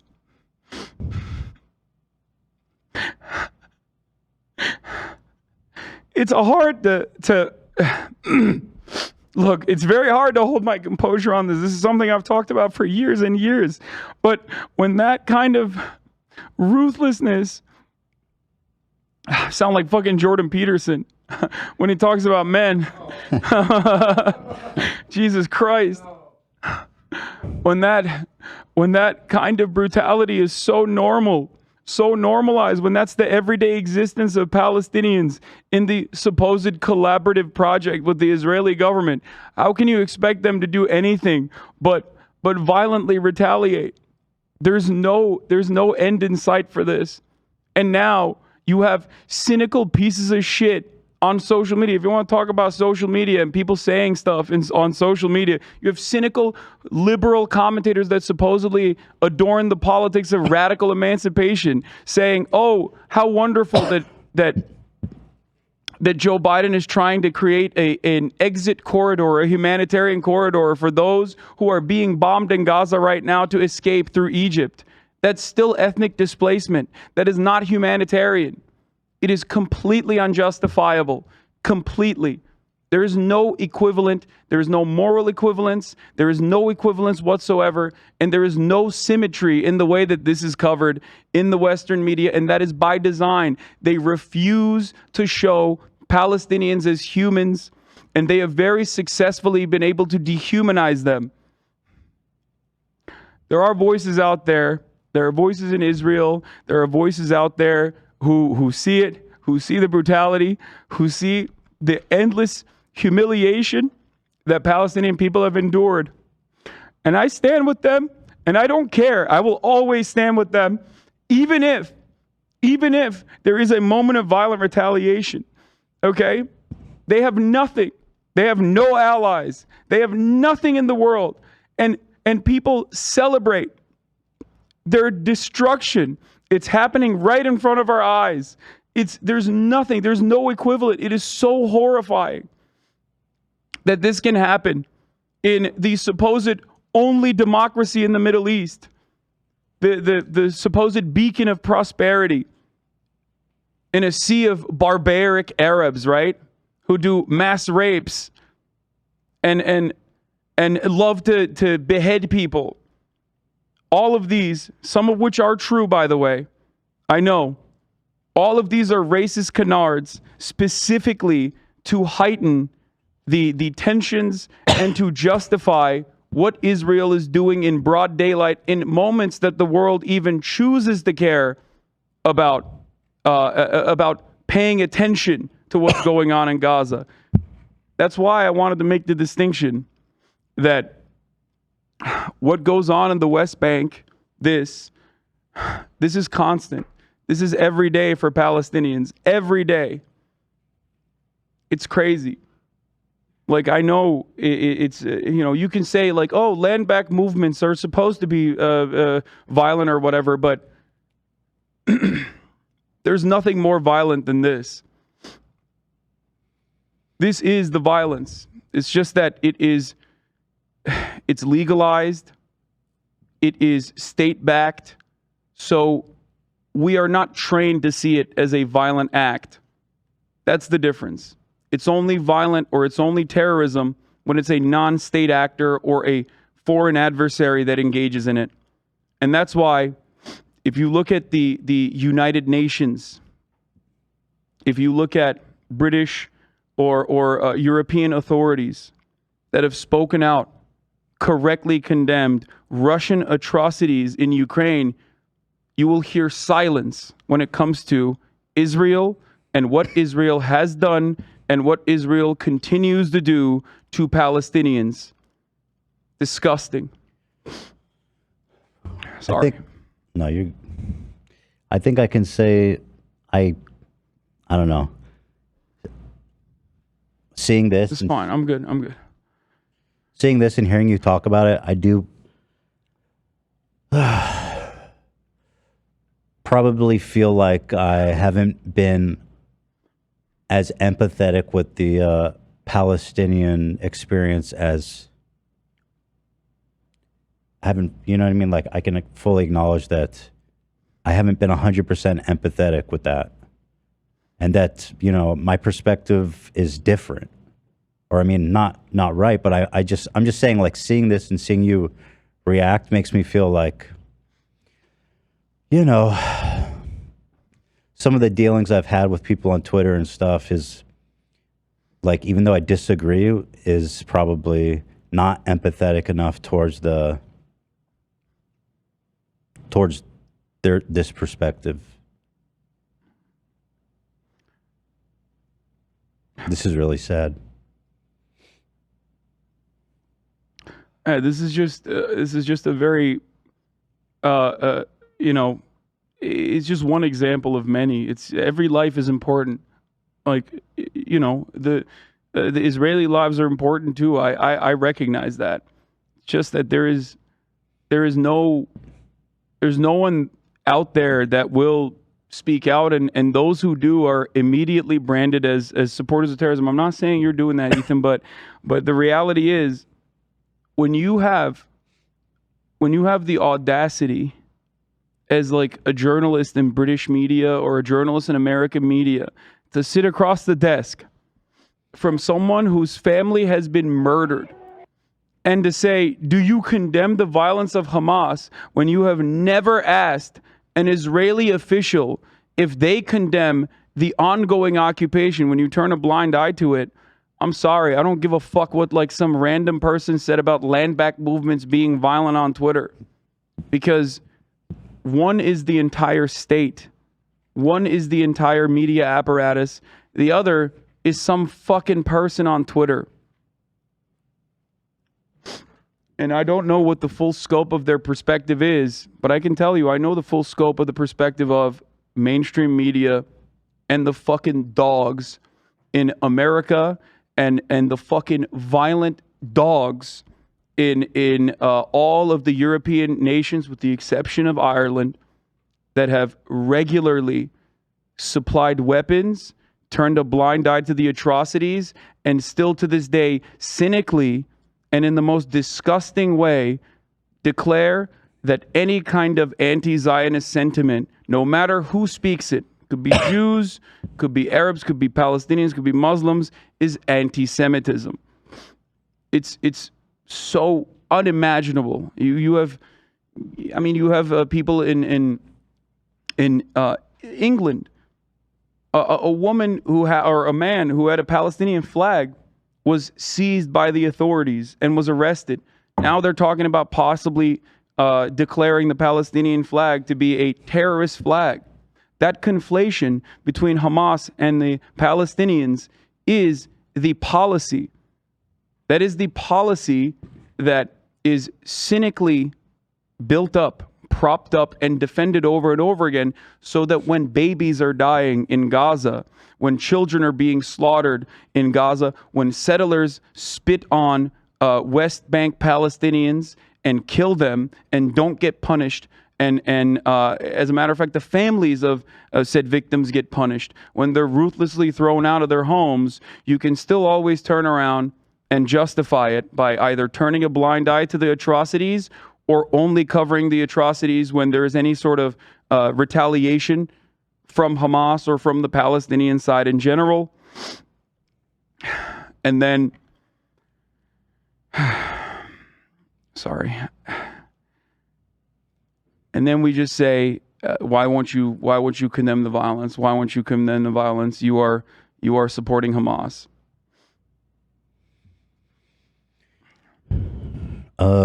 Let's I gotta pee. Okay, I win the argument then. I'm gonna button out that whole fucking the whole last part? Yeah, the whole last part. Okay.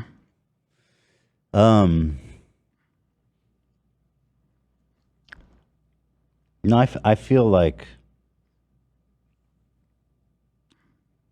I definitely understand where you're coming from. Like, I mean, I 1000% understand where you're coming from. And I do think I can acknowledge, like I touched on before, that I am capable of being more empathetic with their experience. And I think you are more empathetic by an incredibly wide margin in comparison to the average American. Even though they're, of course, and this does not reflect American Jewish people in general. American Jews are at the forefront of demanding the end to the occupation. The Jewish Voice for Peace, If Not Now, is another organization. There are wonderful friends of mine that are regularly writing about this in very thoughtful ways, and have never ceased their coverage. It's so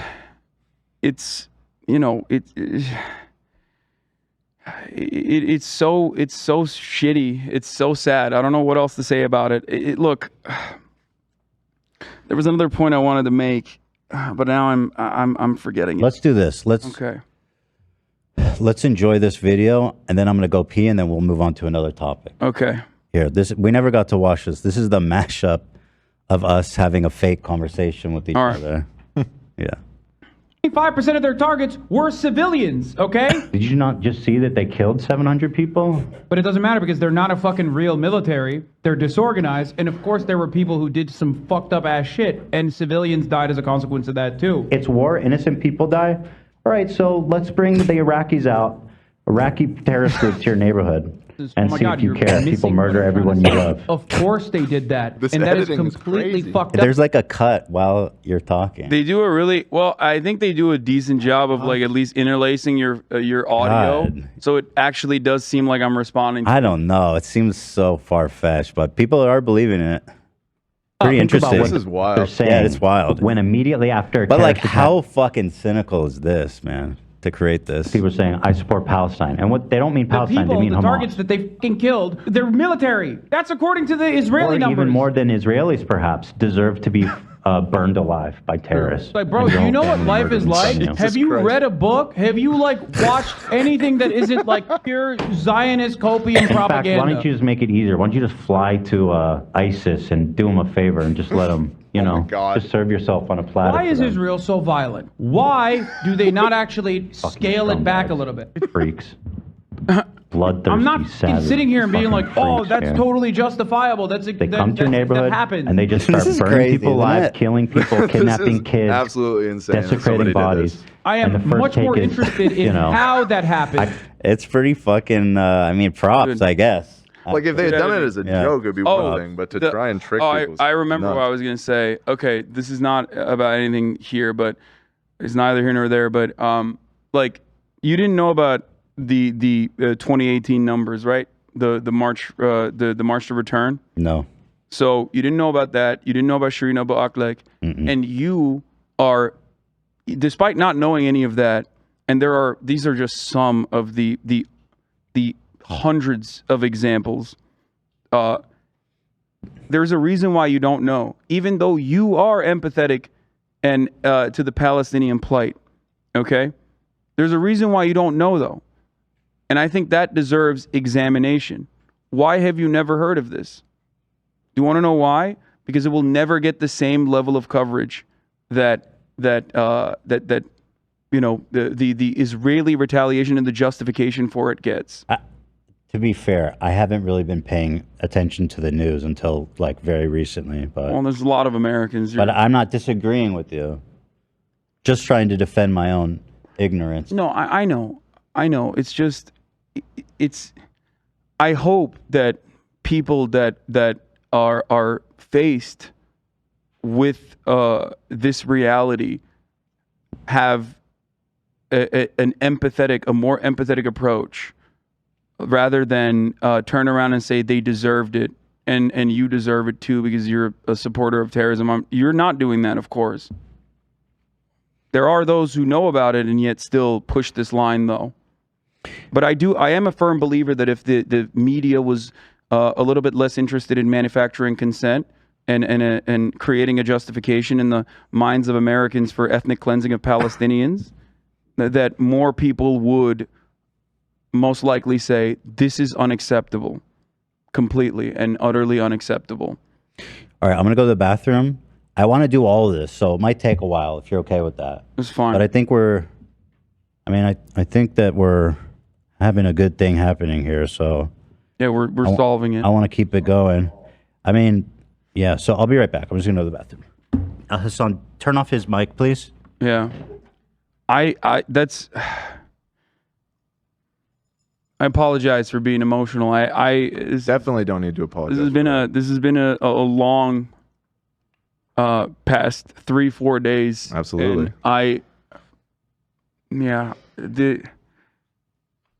There are certain stories that everyone holds on to. You know, there's always a moment that is a radicalizing moment for many others. Like I said, Gabor Mate talked about his Palestinian friends who could not return to their homes when any Jewish person can just go and live in that house, whereas those in the West Bank that have left are, by state policy, not allowed to return. I think that was his radicalizing moment. I don't know. It's really sad. And we didn't even talk about the Canary mission. I want Ethan's perspective on that, especially because there are so many organizations that operate within American boundaries inside of the United States of America that do not have the fucking smoke for Nazis and fascists and anti-Semites, that only have that smoke for random Palestinian nurses, teachers, and students. These are organizations that work to dox and threaten those who have been in support of Palestinians, and we just turn a blind eye to that completely. Most people don't know about it, though, and I think that's the reason why they turn a blind eye to it. I think it's ridiculous. Mm-hmm. It's completely ridiculous. Same with the boycott, divestments, and sanctions movement, which was incredibly important in demanding the end of the apartheid in South Africa. I think that the American government has learned its lesson from that former example and has moved very swiftly and very efficiently to make it virtually impossible to coexist or have a job and keep a job while simultaneously holding the position that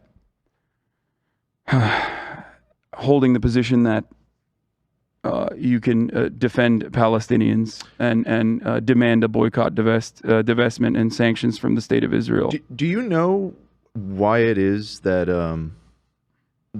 like, I have to imagine that those laws that are on the books in 35 states about making it illegal to support BDS, have been challenged by some groups on First Amendment grounds. Like how has that not gone to the Supreme Court yet, or has it?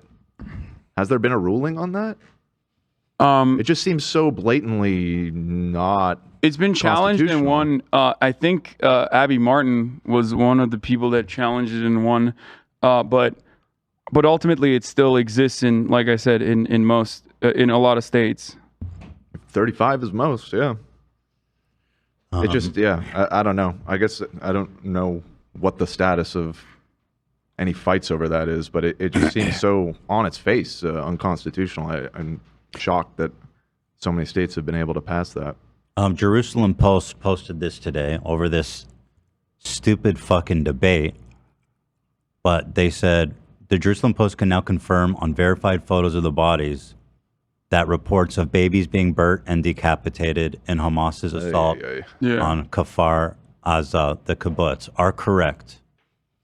And that was such a God. There was a lot of fucking people being like, for some reason, they're like, Hamas would never do that. They would only slaughter 1,500 people. They would only shoot a baby with an AK-47, as if that's not more brutal. I said this yesterday. I talked about this quite a bit. I think that the coverage of this has been ridiculous. Like the fact that, first of all, the fact that it was not verified until now is insane to me, and the fact that it got all the way to the president, who said I saw the photos when he had not seen it and just repeated it, is wild. Like, and ultimately, it doesn't matter what method of execution occurred when children were slaughtered, when babies were slaughtered. It literally doesn't matter. Well, that's why I always thought it was so silly when I would see leftists being like, they didn't rape anyone or decapitate any babies.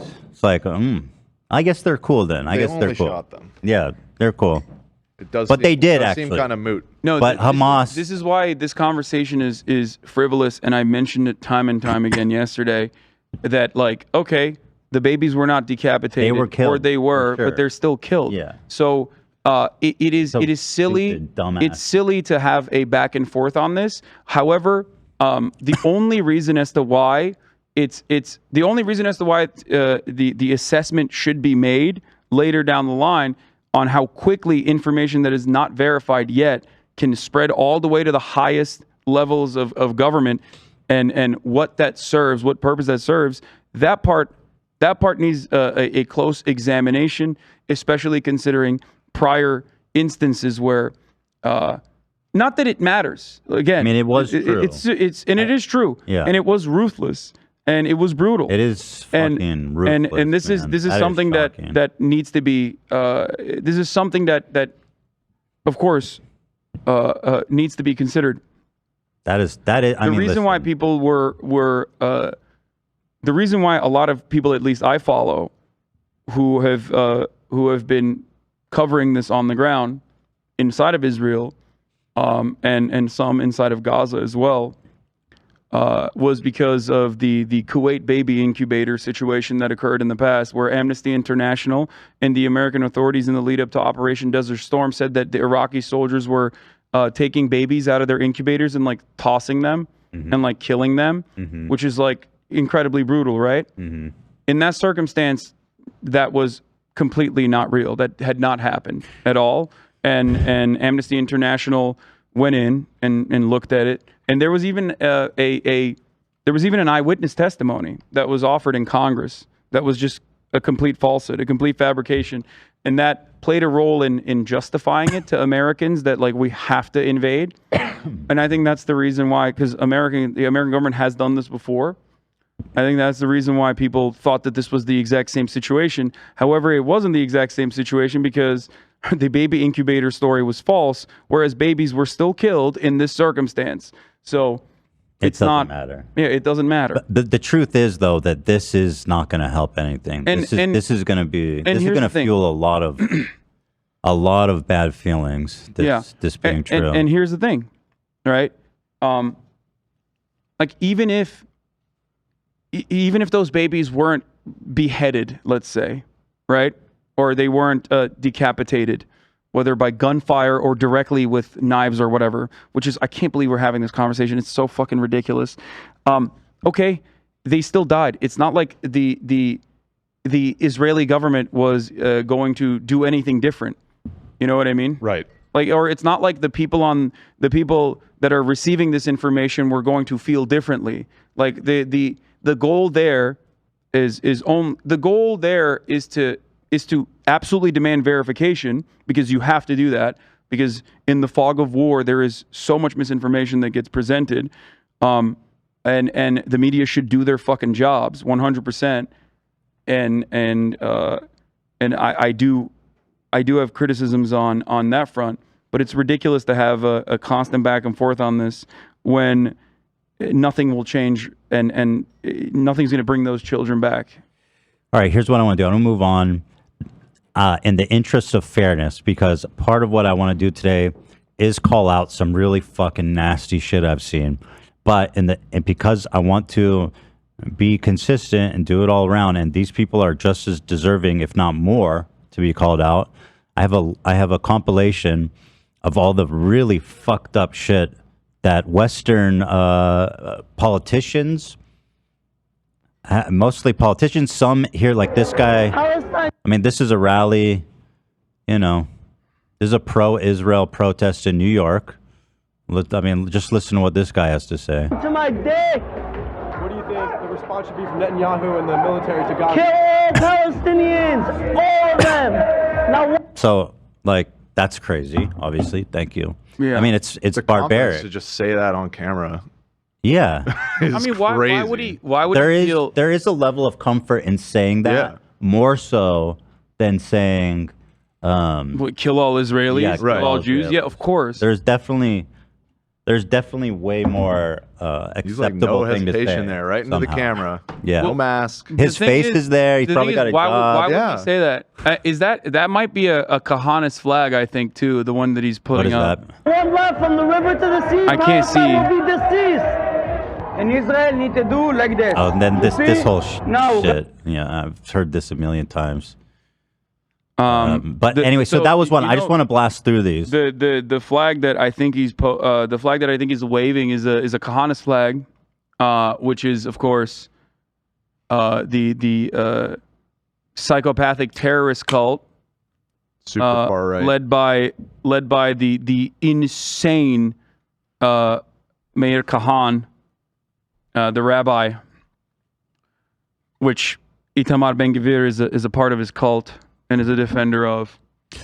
Here is Lindsey Graham, the fucking demon. By the way, himself. that's a terrorist organization by American standards. Literally, America has declared that to be a terror organization, as a terrorist organization by Israeli standards as well, and that is the reason why Itamar Ben-Gvir was not allowed to serve in the IDF. So remember that, like, you know, no matter how conservative or no matter how ultra Zionist you might be, even Israeli conservatives are like, that's too far, that's too fucked up. Now that guy runs the police force, and Benjamin Netanyahu gave him a Praetorian Guard, or said it offered him concessions on building out a Praetorian Guard specifically for him. Netanyahu's going to be remembered like the man. He wanted this legacy of being Israel's protector so bad. He served for what, like 13 years? People are going to spit on his fucking grave, dude. Anyway, here's Lindsey Graham on Fox News, international news, the most popular news show in America, I think. We're in a religious war here. I am with Israel. Do whatever the hell you have to do to defend yourself. Level the place. We're in a religious war. Psychotic. So, but the first guy that we showed, and what he's saying is also exactly what's going on in Gaza. So that is why I always say there is no equivalence here. Like, there is just as much. And there is no power or no like serious no genuine voice that is channeling this kind of wanton indifference and this kind of like callous celebration of like genociding all Jewish people, which is completely unjustifiable, of course. Like there is no equivalent on the There's no equivalent on the Palestinian side. You're right. You're right. And it's not represented in the media or reflected in any way at all. I understand what you're saying, and the crazy thing here is that these people are posting it on their social media. This is Nikki Haley posted this on her YouTube. Lindsey Graham posted that clip. That motherfucker clipped that because he posted it himself. Right? He posted that on Twitter. Yeah, that's so crazy. It's not just Republicans, by the way. Democrats. This is the worst I found. Democrats have said similar things as well. I mean, what's his name from the Problem Solvers Caucus? Josh Gottheimer. They were having a closed door meeting, and he could be heard screaming that, like, all Muslims. What was it? That's a Democrat. Oh, here, I'll show you. I'll read it. Meanwhile, here, let me play this Nikki Haley video. Message to Netanyahu. And what we have to understand is this is the reason that we have to unite around making sure our enemies do not hurt our... I do have to say, also looking at this, it strikes me as a little bit silly that they're showing... Oh, God damn it, it's so fucking slow. That they're showing like essentially a hole in the ground as evidence for, the damage, the damage that Hamas has done, versus like the shots of Gaza where like literally entire city blocks are demolished. It does strike me as a little fucking goofy. Sure our enemies do not hurt our friends. America can never be so arrogant to think we don't need friends, just like we needed them on 9/11. That's why Ukraine needs us when Russia's doing this. That's why Israel needs us when... There's like some playground politics. That is the most disgusting. That is the most disgusting comparison. Like the fact that every fucking Ukrainian official has come out and been like, wow, what Palestinians are doing is exactly what the Russians are doing to Ukraine is so fucking... Oh, my God. I don't even want to get into it. Okay. Let me finish this video. Yeah. Dogs. Hamas and Iran are doing this. And I'll say this to Prime Minister Netanyahu. Finish them. Finish them. Hamas did this.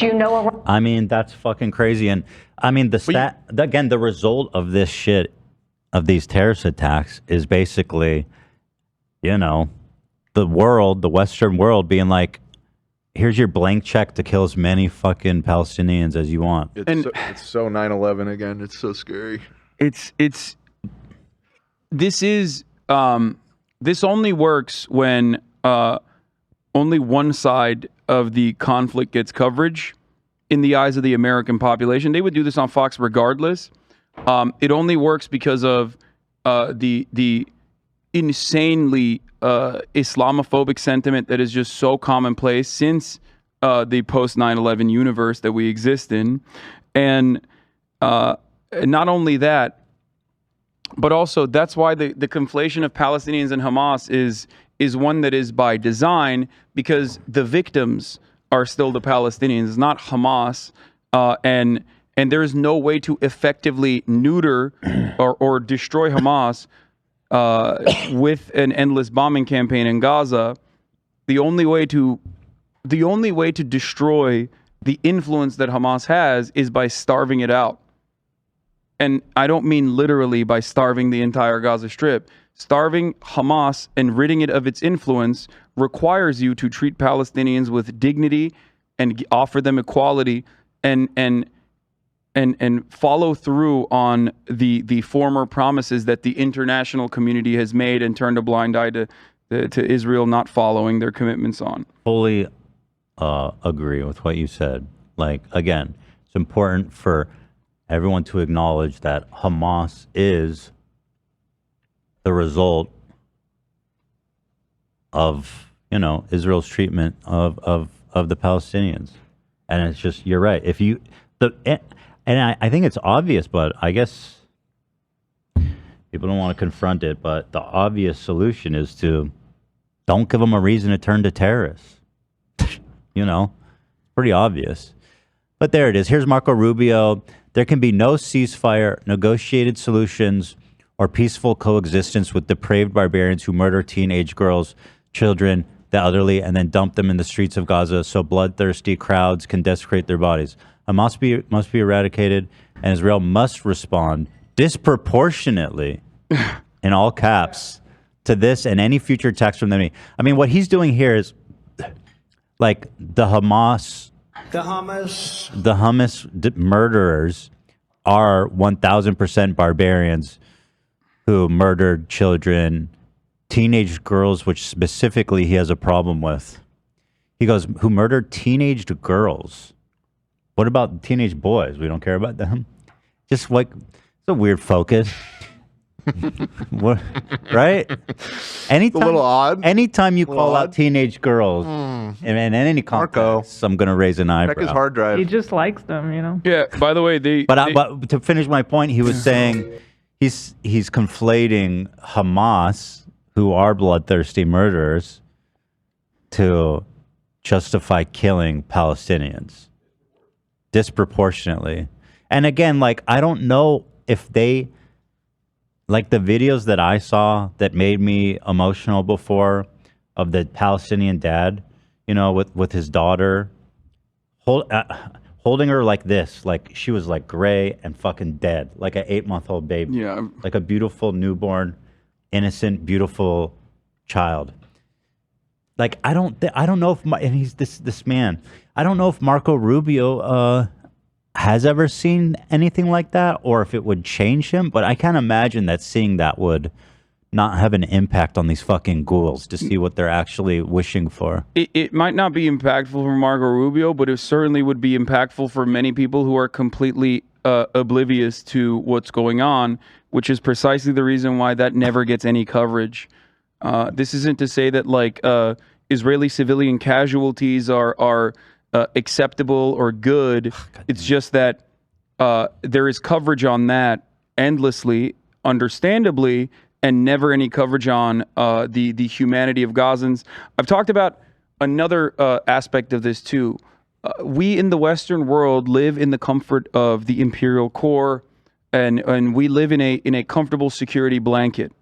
So for us, if we live in like Connecticut or Iowa or whatever, of course we empathize significantly more with Israelis that were attacked by this horde of scary Muslims. Like, of course we empathize with that on a spiritual level because we can't understand the entire building blocks being removed. It is far too alien for us to comprehend the fear and the reality of that kind of devastation. We look at that and we go, oh, this is just like Baghdad, you know, which is an enemy that deserved it in the minds of Americans. So that is also another reason why I think Americans are immediately and unconditionally in support of, you know, the Israeli occupation.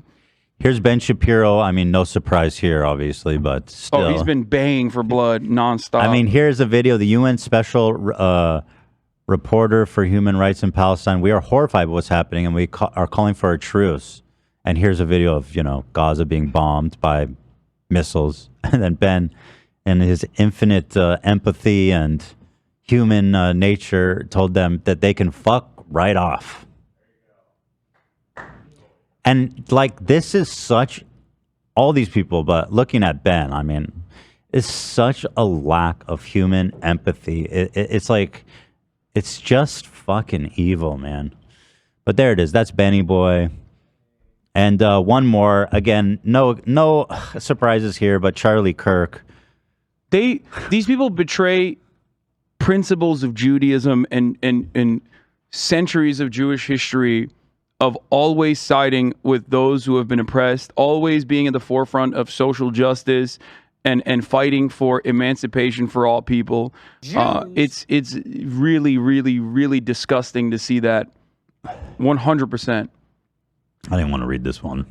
So basically showing all these ghouls feeling very comfortable with no pushback, expressing their desire for genocide in Western media. Here is an Israeli, hold on, who said this? Okay, so here it is in Hebrew. This was from an unnamed defense official told Israel's Channel 13 that the Palestinian territory, home to more 2 million residents, would be reduced to rubble. Quote, Gaza will eventually turn into a city of tents. There will be no buildings. The ground maneuver will surprise Hamas, the official said in a stark warning to the terrorist group behind the weekend assault that killed more than 1,200 Israelis.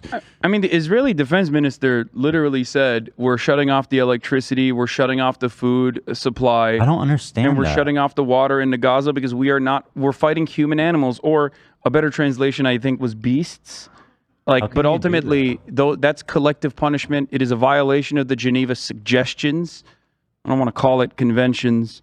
This has happened for far too long. You can't attack the press. You can't attack, medics. They killed. There was the Red Crescent guy who was crying in his ambulance because he could not. He had seen far too much death and destruction, and a couple hours later, he got bombed. They allowed him to enter a site of the rubble, a site of the bombings, and they bombed him and killed him. Like a couple hours later. Okay, so directly just a violation. At this time, I want to turn my attention to some of the very evil takes I've heard some prominent folks making about Israelis.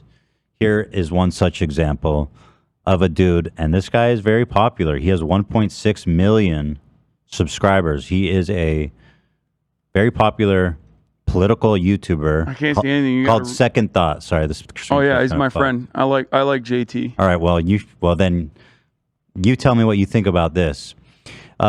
He said, "What's going on in occupied Palestine is unprecedented. No doubt we'll have wall." Is it on? Wait, hold on. I don't have my glasses today. It's just the. I'm not gonna be able to see it. I just had to click on it so I can read it. But go ahead. You can read it out. You can read it out loud. Here, you know what? Let me show you this. Is it on the Google Doc? Let me show you the video first. This will be easier for you. He basically says the same thing here. So here he is doing a podcast. I've been on. I think is this Deprogram? I've been on the podcast. I don't know what it's called, but this is just a clip from Yeah. So here's his take on this, and let's listen. Send files off. Thank you very much. He says, did the Palestinians actually take civilian hostage, or is that fake news? I don't care. Yeah, the occupiers are not civilian. First of all, just straight off the bat, the person that's talking is Hakim. He is a doctor in Iraq, and of course, just to put this into a decent frame of reference for those who are unfamiliar, I think he will probably have a much more ruthless position on the matter, considering how he feels about American forces and what they've done to his This home I'm pretty and sure is family. all Second Thought. No, the one who said... No, I know. But Yeah. Here. Send files off. Thank you very much. He says, did the Palestinians actually take civilian hostage, or is that fake news? So wait, who's talking there? That's Hakim. Okay, so Second Thought's the one who says, I don't care, and laughs. Wait, say it. I don't care. This No, guy. that's Hakim. I don't. The guy with the accent. Yeah, that's Hakim. Second Thought is an American. So Second Thought is the guy who's asking the question. No, Hakim is the one who read it. He's reading it from chat. It's a Thank you super very much. He says, chat. did the Palestinians actually take civilian hostage, or is that fake news? I don't care. Well, anyway, he agrees with him, so let's just fucking listen to the clip. The occupiers I don't- are not yeah. civilians. That is what it comes Yeah. down to. Like imagine French- if Sorry, go on. Germany, let's say Germany to be non. That's him, right? I think. I think so. Controversial. And not that it invaded matters. the United States, and they said, you know what, Cincinnati, Ohio is our ancestral home, and everyone knows that's blatantly false. But they take your home, they murder your grandma, they bulldoze like your neighbor's house. Are those people civilians there? No, they're occupiers, and those are criminals. That is, there are no civilians there. And So according to Second Thought, he says that every Israeli is an occupier, and there are no citizens there. In response to decapitating babies, which I can now say. There are two different schools of thought here. So, the first is, and the take in the comments is based. Yeah, of course. The 1948ers believe that there's two different schools of thought within, I would say, anti-Zionism. Those who believe that all matter of settlements that were propped up even in the inception of the Israeli nation state are unjustifiable, and that they are settlers. So they extend beyond your perspective that you agree with, which is because West Bank is a settler occupation. I think it's an extremely evil thing to say. What he said. Let me ask you this. No. What do you think? What he said is evil? I think it is, one, unproductive, and two, it does not meet the realities on the ground, and it's not a viable solution. Calling, just to be clear, calling babies. No, of course not. Settlers. Of course. And they're not even living. They're not. Okay, yeah, good. they're babies. So I just want to say, I have a question for you. that this guy's a fucking evil piece of shit for saying that. Can I ask you a question? Can I finish? Let me finish the Okay, video. we'll finish this, but I do have a question for you because I think you're going to agree with something I'm about to say. Yes. Let's just finish it and then we'll talk. Invaded the United States, and they said, you know what? Cincinnati, Ohio is our ancestral home, and everyone knows that's blatantly false. But they take your home, they murder your grandma, they bulldoze like your neighbor's house.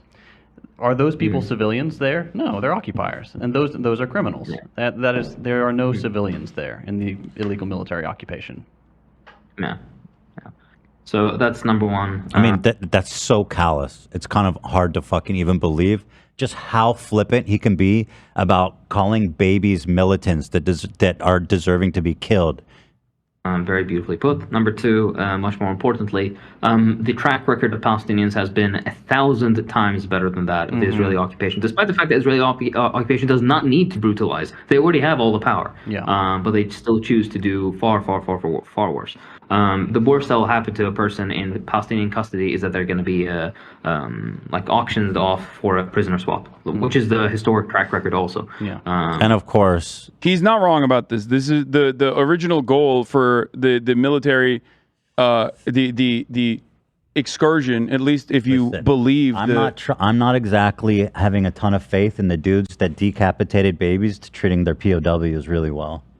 Well, I think that's kind of a psychotic take too, where it's like it's like, why are you trying to give Hamas the benefit of the doubt on this one? Being like, oh, they treat their prisoners fucking awesome. Let's not try to do that. Okay. So, but anyway, and that combined with just the callous, the laughter. Listen, hold on. Did the Palestinians actually take civilian hostage, or is that fake news? I don't care. Okay. And they're laughing about it. Let me ask you. Let me pose a question for you. Go ahead. So you have said that those in the West Bank are fundamentalist settlers. Are you familiar with the international law surrounding the justifiable forms of violence towards? So first of all, terror. I don't put any stock, frankly, in whatever these quote international laws are. Yeah, it's. But no, I'm not familiar with whatever that says. Technically, the reason why the IDF has to exist in the West Bank and behave in the oppressive manner that they behave is because Palestinians, and this is going to sound very radical and possibly very violent, but this is a matter of law, and maybe even if you agree with this, a matter of morality. Palestinians have the legal ground to violently seize back their own homes from the settlers. This is a reality, and that is precisely the reason why they have to exist under endless occupation in the West Bank. You know what? And that's why I say, if it was settlers, that would be a lot more understandable.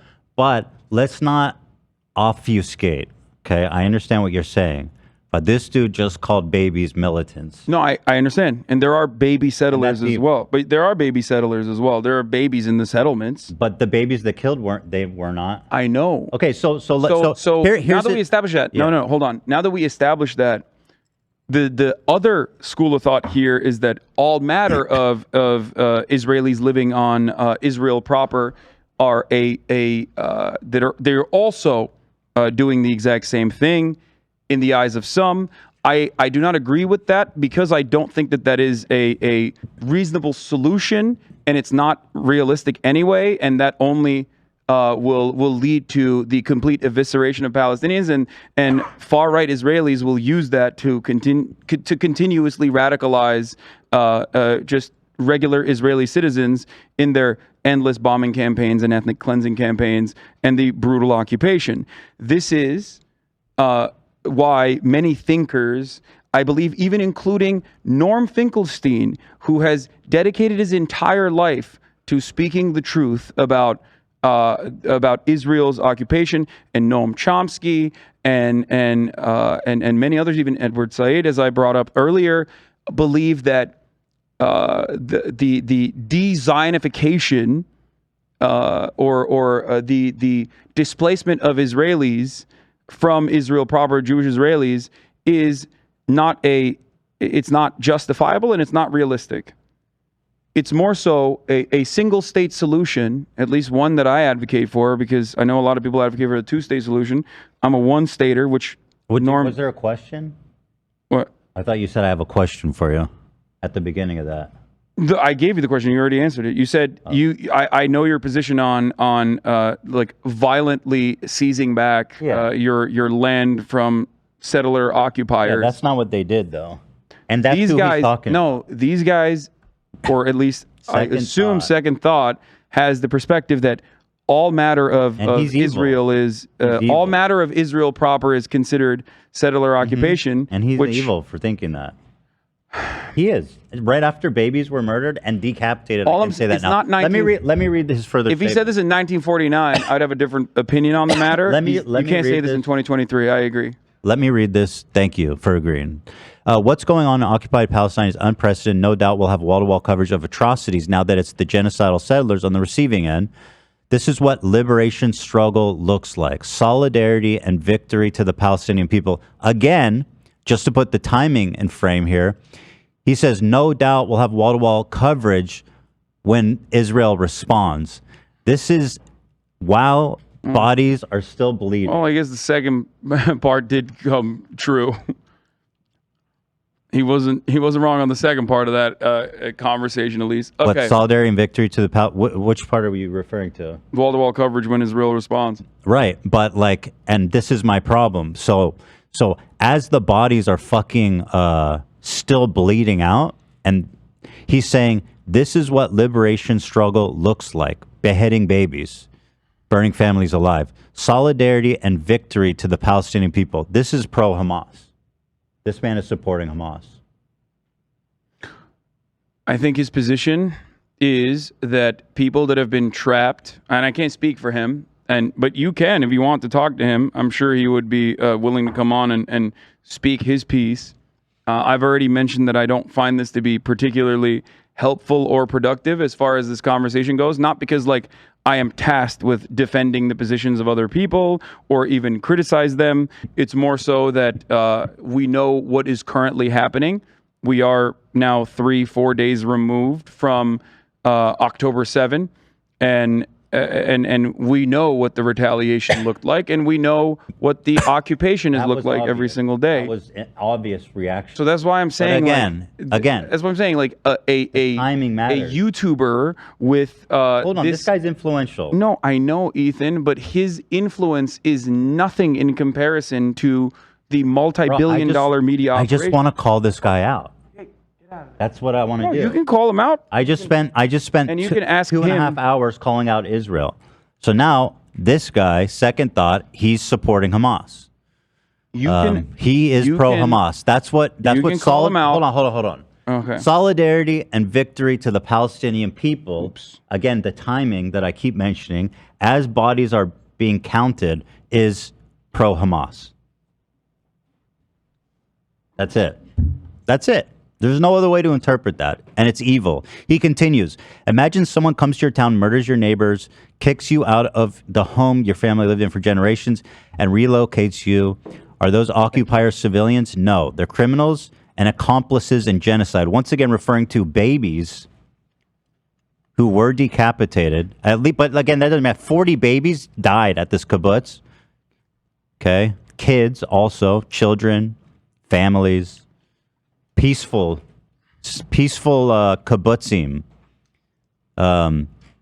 Many of them actually pro-Palestine advocates.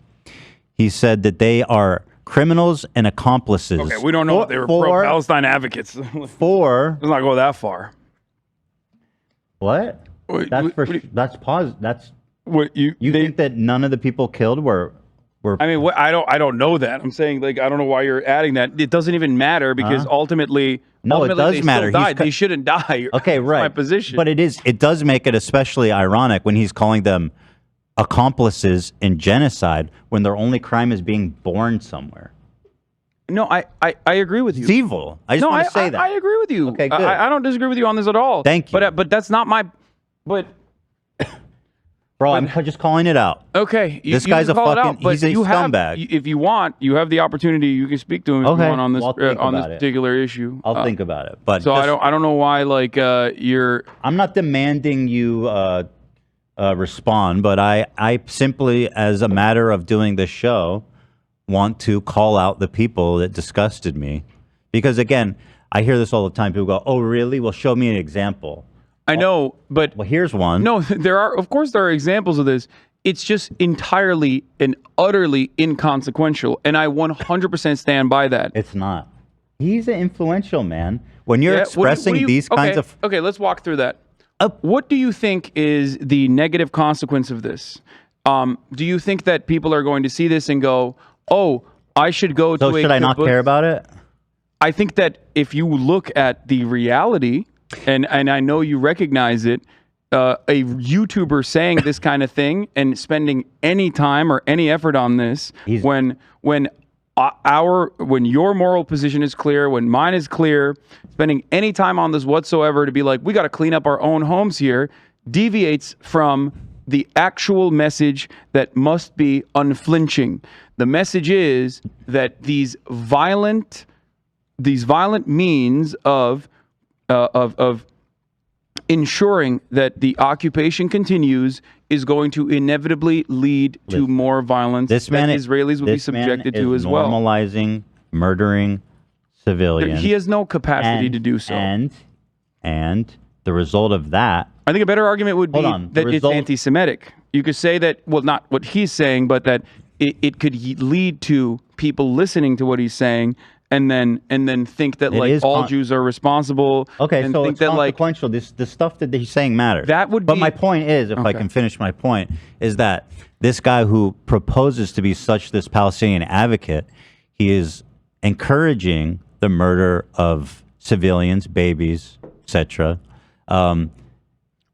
in an effort to free the occupation. I don't think he's encouraging it. I think he's justifying it. No. No, he says, hold on. No, he says this is what liberation struggle looks like. What's the liberation struggle about murdering families? But I wanted to say this. This guy who purports to care so much about Palestine, his advocating for killing civilians, the result of that is going to be basically what's happening in Gaza now, which is that Israel, which is, again, genocidal, violent, psychopathic people in power are, it's like the result of this is Netanyahu gets more power and consolidates when people already fucking hated him. The international community that was giving a lot of general support for Palestine and Gaza and all that. There was a lot of I know you're going to debate me. There was a lot of sentiment, especially in Europe, for being like, "Yo, we need to, we need to look at this." The entire planet, the entire planet has regularly condemned the illegal occupation time and time again. You know who has said "fuck off" to that? The United States of America and Israel, and sometimes Ukraine. So. It does not matter what the condemnation even looks like. It doesn't change anything. Palestinians... Let me finish my point. Okay, go ahead. Finish your point. The point is that the result of this, these people are pro-Palestine. The result of this is literally the opposite of any possible intended consequence, which is Netanyahu gets more power internationally and domestically when people already fucking hated him and his government.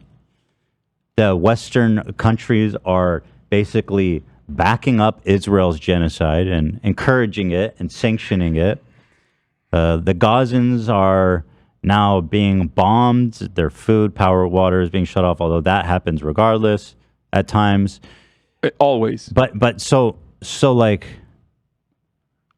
if the argument here is that if Second Thought had not tweeted this, or if other YouTubers and other people on Twitter had not tweeted their celebrations, that do we think that the world's perspective would be different on Israel's bombing campaign currently? If you think that, like, legitimately, if not a single person had tweeted this, do you think that the situation on the ground would be different? Does it matter to you that this might be anti-Semitic? Oh, wait, what do you mean? Well, you're saying you're treating this as if it doesn't matter at all, and that's yes, you're not. I don't think it matters at all. And you're not Israeli. Yeah, I don't think it matters at all in the grand scheme of things whatsoever. So you're saying because the question I hold posed on. Your point. Answer my question, Go ahead. please. Let's say JT and Hakeem or any number of different Twitter users had not been so callous in their indifference for civilian casualties in this situation. Not a single person had tweeted anything. Do you think that there would be more support for Palestinians? Obviously not, but listen to so what why I'm are we saying, having this bro. conversation then? He's influencing people. He's not. Is this tweet going to change what's happening on the ground? No. No, of course But these opinions being broadcast by respected people in politics is going to contribute to fucking more violence. He is in what regard? Because people like, who do you think sympathize Palestinians with him are gonna be like, yeah. I mean, he's basically. Do you think Palestinians are going to see JT's no, the tweets? acceptance of people, and that's fucking anti-Semitism, bro. The acceptance of what people? The acceptance of people internationally who look at this guy saying, "Let's fucking kill all the Israelis because they're all occupiers." I don't agree with that take. That he's making. I'm being hyperbolic. But it's not that far from what he said. I mean, he's called every Israeli an accomplice in genocide and an occupier. It's like freaking out. It's like freaking out when the Iranian leadership like fucking burns an American flag or whatever and be like, they hate us. They're going to come for us. They're going to kill all of us. Like there is no conversation to be had here that is like serious because, bro, I just disagree. I mean, you were telling me today how much influence I have. Why does it not matter that people use this? The kind influence of you have is upon your fan base. The influence you have upon your doesn't matter? The influence you have upon your fan base was specifically in regards to okay. Let me dial it back real quick and explain something. This is a basic fundamental that I believe in. I believe that our culture and our attitudes are entirely reflected on the material realities on the ground, that our material realities guide our culture and our attitude towards certain things. I don't believe that you can move the needle in the other direction. I don't believe that you can tweet a revolution. As a matter of fact, many people laugh at hashtag activism and whatnot, but I do think that it goes in the opposite direction. I do think that you can't, make a super sweet YouTube video that ends up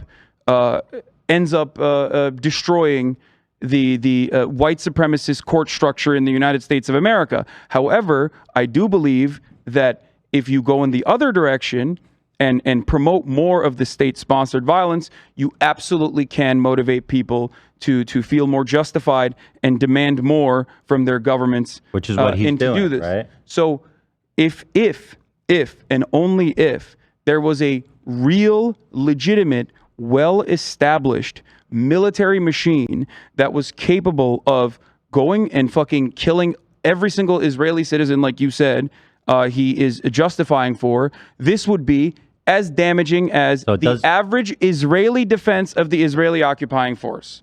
Only then. I just find it odd And that you even have then, to do the and whole even what about then, thing about this. But Ethan, even then, there is no comparison because guess what?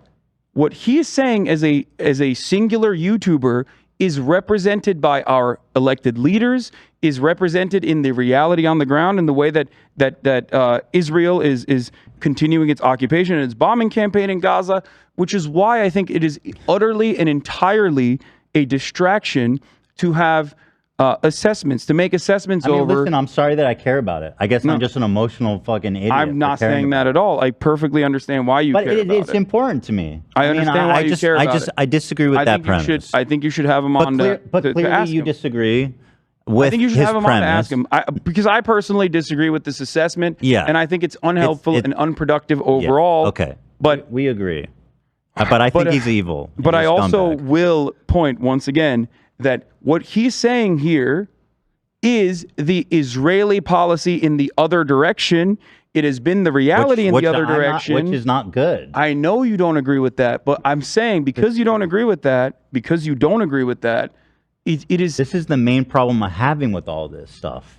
I know that's the main problem you have with all this stuff, and that's why I'm trying to say it's not even remotely a point of contention, and it's not even remotely equivalent, and it's not even remotely I don't think people should be to have this conversation. This guy's way too comfortable just going out there publicly and being applauded. What do you think is the solution here? What should be done with him for saying that? What criticism doesn't stand on its own? Why do I need to be punitive? No, you said you're upset. I mean, I think you're well within your right to be. I'm criticizing. critical. I'm criticizing. I'm not asking for. I think you're well within your right to be critical of it. Yeah.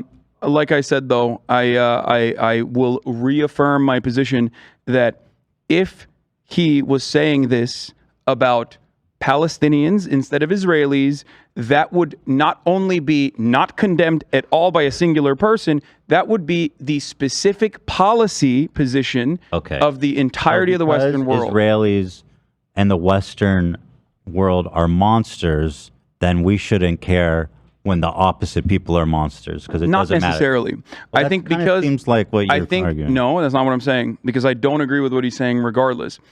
But however, why does it matter then? However, if we're just taking this comment and I just want to point it out for the evil it is, why does it? I just don't understand the told need you this for already. Any issue to be taken up with Westerners and the optics of what they are saying should be talked about with respect to the impact that those words will have. Which is why I said, if you think that this is genuinely going to be impactful, then that's another conversation to have. I think it matters. I mean, I wouldn't say it doesn't matter, but anyway, clearly you don't agree, and that's just my opinion on the guy. I do not agree with his assessment. Yes. And so let's see. Moving on to. I mean, we've talked about. But I think you would agree with his assessment if he was talking about settlers in the West Bank, though, right? I mean, I wouldn't go so far as to say that, kill babies in the West Bank. Of course, you wouldn't say that. But theoretically, I don't think settlers are civilians. They're not. But they are he's not talking about recognized all as Israelis. civilians by international law. They are technically considered terrorists. That's an important I agree. distinction that he's not making. The distinction that he is making is that he's talking like it's 1952. You know what I mean? That's the difference. And it's not 1952. You can't make this assessment. Thank you. We were talking about, let's see. Man, this video's sick, dude. Again, I know you're going to say this is just like a small rally that happened, but there is a certain level of comfort. I mean, this doesn't seem like a small rally, frankly. There's a lot of people out here, and they're just out there. And here's the speech that one of the organizers has to say about the Hamas. Oh, you haven't seen this? I can't see. Well, first of all, I can't see anything because I don't have my fucking goddamn glasses. I forgot. I full screen it. But also, secondly, I mean, I don't know what the fuck this is going to be. Well, it's crazy. It's crazed. But listen to what this guy has to say. Broke through the fence. They put the F-35 on. What is he saying? You'll hear it. It's a little fuzzy right now. Here. And as you might have seen, there was some sort of rave or desert party where they were having a great time until the resistance came in electrified hang gliders and took at least several dozen hipsters. But I'm sure they're doing very fine despite what the New York Post says. But nobody had seen this coming. Every Israeli official said it was a complete surprise. And I think we have to sit with that, because as of just a couple days ago, they said that surprise wasn't possible. They said we control every inch of Palestine. No, they don't! They said we have walls, we have cameras, yes, we have traitors too, and there's nothing they can do that we won't see of what we do. They were so arrogant. But just less than 24 hours ago, on the land, from the sea, and from the air, the people of the Gaza Strip,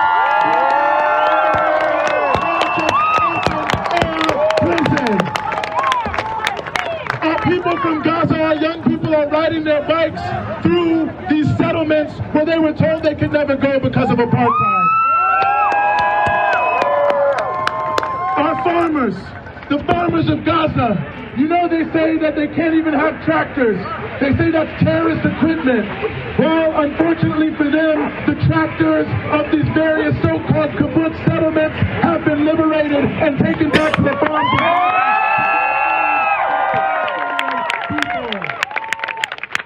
I mean, that's insane, right? I don't even. Yeah. Okay. Like. Okay. I don't. I'm just criticizing people. You don't have to comment if you're not comfortable about it. Okay. I mean, I have no. I mean, he was just like, I don't like this shit. Okay. It bothers me. I understand why. I understand why you don't like the it. electrified hang gliding heroes flew in and killed a bunch of hipsters partying. They were having so much fun at the party till these fucking heroes showed up and mass murdered everyone. Oh, and we liberated the kibbutz, by the way. Everyone's cheering. We liberated the kibbutz, a.k.a. beheading babies. I will once again present to you the same exact question.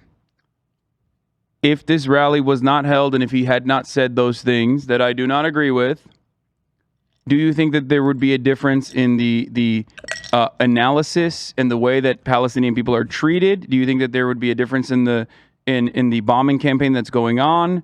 Or do you think that this is, once again, the violent sentiment of those who are siding with the oppressed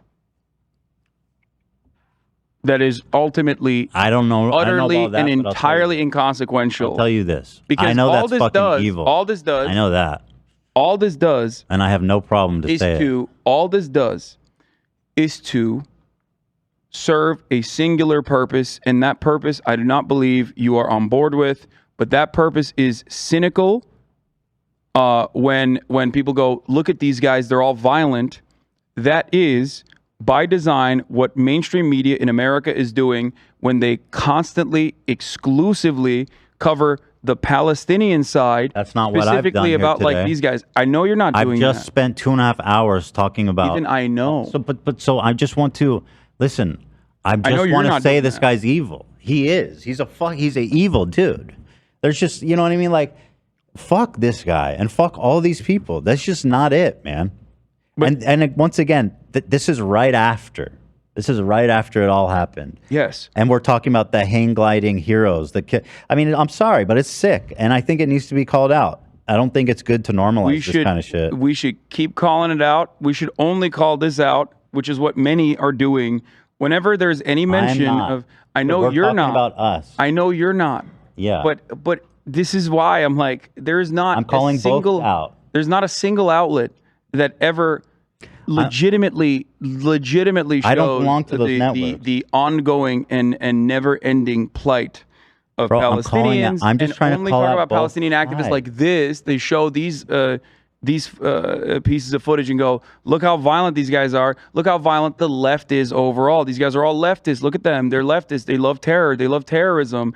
And we are talking about this in a country where like there is no, like the guy you brought up, JT, okay, who I disagree with on that front. He has had the Department of Homeland Security visit his home for his for a YouTube video that he wrote. No, not for that. It was a YouTube video that you would agree with if you watched it. It was about the Department of Homeland Security in and of itself. I believe it was something about the CIA. Like there is no real legitimate, genuine, and continued support for Palestinians, and there is no legitimate, real, and continued leftist momentum happening. Excuse me. Especially one that is like associated with any kind of tangible move on the ground. So that is why it is, frivolous to have this endless back and forth that already is happening all over mainstream media. There's no, especially in America, they don't bring up like Mohammed al-Kurd, whose home was violently seized. They don't have him on to talk about these issues. They just go, look at these crazy leftists. I don't think. Listen. I don't think a 30. I don't mean this. I don't think this monologuing is essential to calling this guy evil.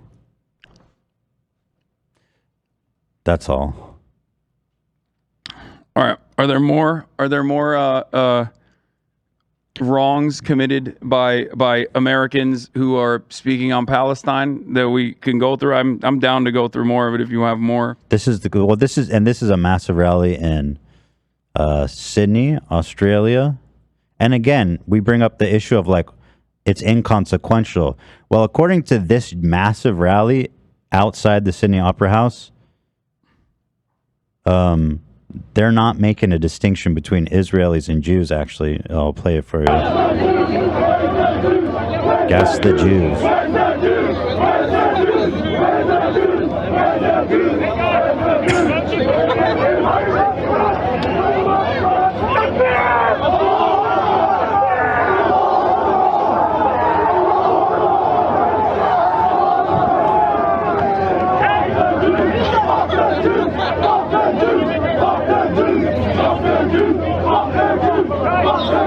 Etc. Etc. This is the out of everything that you've shown me, this is demonstrably the worst. Like, because this has genuine impact on the ground in whatever nation that we're talking about. That is unequivocally and uncritically anti-Semitic, completely indefensible. No additions to that Can I whatsoever. ask you a question then? What? Let's say that one of this... And that does lead to, I think, furthering anti-Semitic, and it not only is it unproductive, but that does, I think, lead to a real and tangible impact on the ground. So let me ask you this. What's up? A fan of Second Thought who's listened to him dehumanizing Israelis that way, do you think that listening to him might inspire one of those people to be like, hey, I'm going to go join this, What, Hamas? Well, no, I mean, it's a according to it's a pro-Palestine. You think a fan of Second Thought's going to see? Okay, let's walk through it. You think a fan of Second Thought's going to see that and be like, I'm going to go to Gaza. I'm going to join Hamas. That's not what I said. I said he's going to go down to the Opera Sydney at this location and be like, hey, yeah, fuck, let's gas the Jews. Everyone's saying it. Nobody seems to care. I guess it could happen. Certainly. Okay. But once again, I mean, this is fucking gross, by the way, 100%. It's just ridiculous.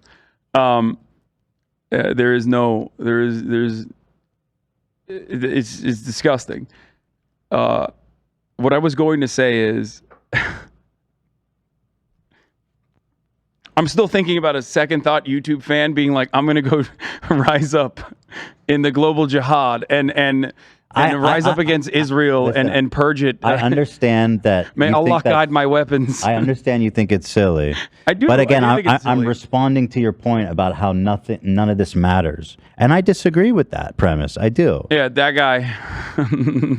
This is how I'm picturing. He's like, people that listen to it's time to do a jihad against Israel and all the Jews. They're not, yeah, but that wasn't my point. He's just going to join the rally. Let's be serious. Let's be serious. You're right. I think that conflations, no matter who's doing it, of anti-Zionism and anti-Semitism are very dangerous. And I think that saying anti-Semitism is like fuck the Jews when you're talking specifically at a anti-Israel rally or a pro-Palestine rally is really fucked up, completely unacceptable. And yeah, I don't know what else to say about it other than yeah, of course I condemn that. That is, I mean, there's always people that try to sneak in little anti-Semitic shit in my chat all the goddamn time. Whenever I'm talking about these stuff, they're like, "Ooh, why do you think the American media turns a blind eye to this? Maybe because they own it." And I'm like, "Okay, motherfucker, Jews don't own the media, wasps do. Okay, so shut the fuck up." Like, there is always going to be people that try to take advantage of these sorts of things, and ultimately, the reality on the ground is unchanging, and the opinion of our governments are unchanging on what do you call it? The way that we turn a blind eye to one side of the atrocities and also completely justify the reaction that the state engages in. But yes, I do think that could lead to. I do think that is anti-Semitic, and that will lead to anti-Semitic sentiment spreading. It is completely unacceptable, and it should never be normalized, and it should be fought against. That's all I'm trying to do, man. That is not what that is not what being a defender of Palestine is about. Right. That is not about being a defender of the emancipation of all people is about. It's completely ridiculous. And so here, this is one more. This happened in Brighton, in England. I'll just play it real fast. Another rally. Dude, there's gonna be. It's like that dude who like. There's some random fucking guy who like Googled swastika and like pointed. Yeah, it at I'm not the showing that one because that one's silly. It's just no, I know. But my point is this, right? There are always in every fucking in every kind of protest, there are going to be charlatans, clowns. What matters is not necessarily like the BLM protesters that are saying fucking kill all white people. When you find them in a fucking BLM protest, what matters is like the actual action that the state is taking. So that's why I never, for even a singular moment, am ever going to hear the calls of like the ethnic cleansing from like random Kahanis on the ground celebrating Israel's actions against Gaza and be like, wow, this is truly important, because I know that their opinion on the matter is inconsequential. It's not like this is true, but it's also policy. I'm not making like a mountain out of it. I'm just saying that it's fucking gross. And I mean, do you deny that there's at least there are a lot of people that believe this shit? There are. Of course, anti-Semitism is certainly a major issue. And I think it's important to make a good effort to separate the issues. Yes, I do agree with you, and I do that all the time. But like I said, the reason why I look at this and consider it to be utterly unproductive is because having random charlatans and people who have violent opinions. Yeah, I mean, these are well-attended rallies. But I know. Yeah, and organizers. But this does not. But this does not reflect upon, again, the situation on the ground. It does not reflect on people who are defending. You know what? I'll say this. I agree. Okay. I agree with you. So we don't even need to argue about it. I agree. I have to pee again. God damn it. Right. I'm getting too defensive. I agree with you. And I don't know why I'm like why I have to, I don't know why I'm going through each individual protest to be like, this is bad. This is bad. Right. Well, we just did it with the what? With the the genocidal monsters who are calling for the death of Yeah, we glanced through it, and my point there wasn't necessarily to be like, this is the opinion of these guys and they are moving policy. I know that their opinion doesn't matter because the policy is already set. The policy reflects what they're saying. I even told you they're comfortable saying those things because there's no punishment that I even expect them to withstand for those statements, because I don't care about their statements. I don't care about the public opinion in that regard. I care more about the actions of governments and what the media is doing. And I think everything that you've shown me thus far is subject to a role reversal that literally is the reality. a role reversal that is actually demonstrably what the media is pumping out. That's what I agree with, and I've shown both sides, and I just don't understand the insistence that it just doesn't matter because the other side is doing it. You know, it's like, I don't know, man. Here, I mean this. For me, yesterday was a victory. As a Palestinian, yesterday was a victory. For freedom fighters in Gaza to break out of a 15-year blockade so successfully under the inhumane genocide from Israel was so beautiful and inspiring to see. It shows us as Palestinians, and it shows the world as us from Palestinians that we will always fight and we will always resist, and we need to celebrate these acts of resistance because this is a success. Yeah, and again, this is like so she's saying this is an act of resistance. This is like it's happening while this is like on October 7th or October 8th, right? Yeah. Yeah, that's like a displaced Palestinian woman. Yeah. So she said the mass murder of civilians is inspiring and beautiful. She said that. Okay. And then she also said, Didn't you originally maintain the position that like displaced Palestinians are going to have they're going to say things that in the heat of the moment are impassioned and oftentimes not empathetic to the civilian casualties on the other side? I mean, it's just that's what the you're point is watching. that people see this stuff and it matters. Especially, you know who it really matters to is like, the demons that fucking want to actually kill the Palestinians because this is like the perfect, ammunition. Well, don't you feel like you're also serving their purpose then when you endlessly talk about the First of all, not endlessly talking. not endlessly, but like videos. showing this and like parading all of this. I think that well, first of all, it's a political show. We're talking about all this stuff. I agree, and I'm just showing what I've seen that bothers me. I understand. Does it help the conservative apparatus? I don't think me watching this now. These videos are all super viral. I didn't dig this out and put it out into the world. I know. You know why they're super viral? Because of the things that you mentioned. Shocking. Yes. No, the reason why they're super viral is because you're right. It does help present all Palestinians. I think it's super viral because it's those shocking. who are demanding emancipation for Palestinians in a negative light by appealing to the understandable human emotions of saying like these are dead babies. You reflect that in your Beautiful, show. inspiring. You're celebrating dead babies. You think that that's a revolutionary act. It's gross and it's disgusting. Okay. Right?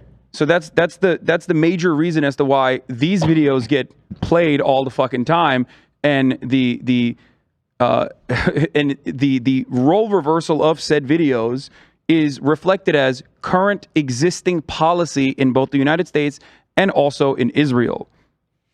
I think it's so much so that they don't even show in America Israelis who are literally pushing back against the administration and say that the violence is caused directly by the Israeli administration's positions. Like, that's how fucking bloodthirsty we are here in the Western world. It is like the condemnations only work in one direction, and I have done it over and over and over again, and I will continue to do so if presented with this kind of thing.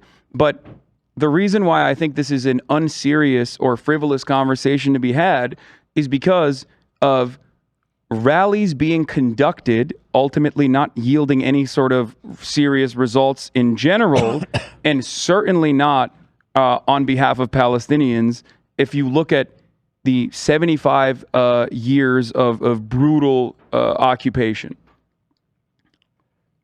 Right. Like, and I don't think Palestinians on the ground give a shit either, for the record. Like, they don't, like, this is not going to, if this footage did not exist. It is going viral because it is shocking, though. Yes. If this rally did not exist, would one singular baby not be obliterated in the Gaza Strip? No. So I don't have I don't give a shit. You know what I mean? Or if more, rallies matters, existed on the other side of people, because there's tons of counter protesters. I disagree. Like the first footage that you showed were literally counter protesters of a rally where people were talking Which about one? The guy- solidarity with Palestine. Remember the guy- Kahanas guy who was like, obliterate all the Jews that we like, move past, because I think it's frivolous and inconsequential in the grand scheme of things, because the American government is going to do what it's going to do, and Israel is going to do what it's going to do, regardless of whatever people fucking say on the ground.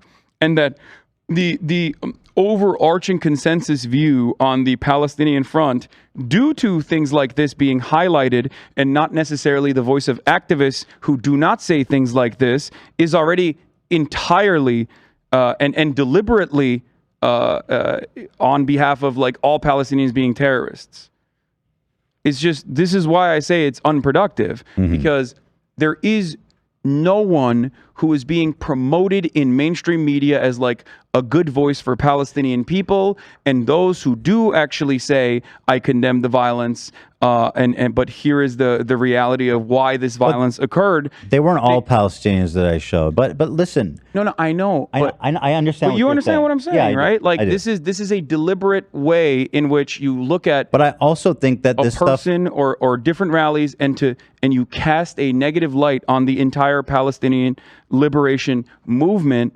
That's not why it saying you're matters. doing that. That's why it matters. Like, I this know, but stuff it's like all but matters. it's optics. It's an optics conversation, and in the grand scheme of things, having an optics conversation about like, oh, I can't believe they said this. Look at how violent they are, while simultaneously, I'm not they. This, you know what I mean? Like, I know what you're saying. Okay, how but it feels violent personal these 'cause we're specific having a individuals conversation about are, but like at a certain point, this doesn't serve any other purpose than what Ben Shapiro would do, to be like, look at how violent they are, and that is the mechanism of manufacturing consent working in unison. Yes, there are people that say condemnable shit. This does not change my mind on Palestinian emancipation, and it should not change your mind. No. If you're watching at home, I know it doesn't change your mind. But it probably does have an influence on people being more hateful, more dehumanizing to Israelis, and in some extreme cases, anti-Semitic. Ethan, when you see a video, you're in support of Black Lives Matter. She says we need to celebrate these acts you're of in support resistance. of Black Lives Matter, right? You're in support of Black Lives Matter as a movement in general. You are. I mean, I know you are. Okay. I mean, come on. When you see videos when right-wingers in America present videos of Black Lives Matter supporters and activists and even leaders saying, that cop died and it was good that cop died, and they show that and go, look at the situation. These guys are all violent. They all want to fucking kill cops. They all want to kill white people. They show wanton and callous indifference to the death of whites in general. When they show footage like that, does that change your perspective? Do you also think... Not mine, but maybe Not yours. some's. Okay, it changes some people's perspectives. Do you think that those videos or the weaponization of those videos is what serves a purpose in changing people's minds, in propagandizing them against Black Lives Matter?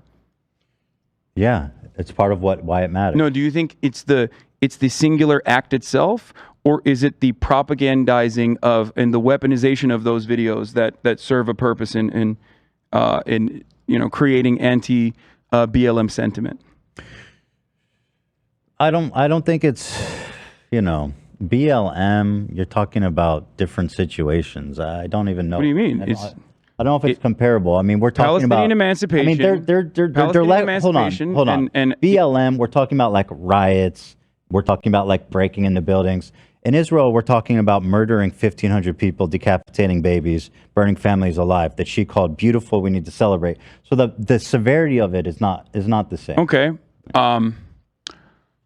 Black Lives Matter is an emancipatory movement to stop the disproportionate killing and targeting and stop the disproportionate killing and targeting of black people in the hands of the police.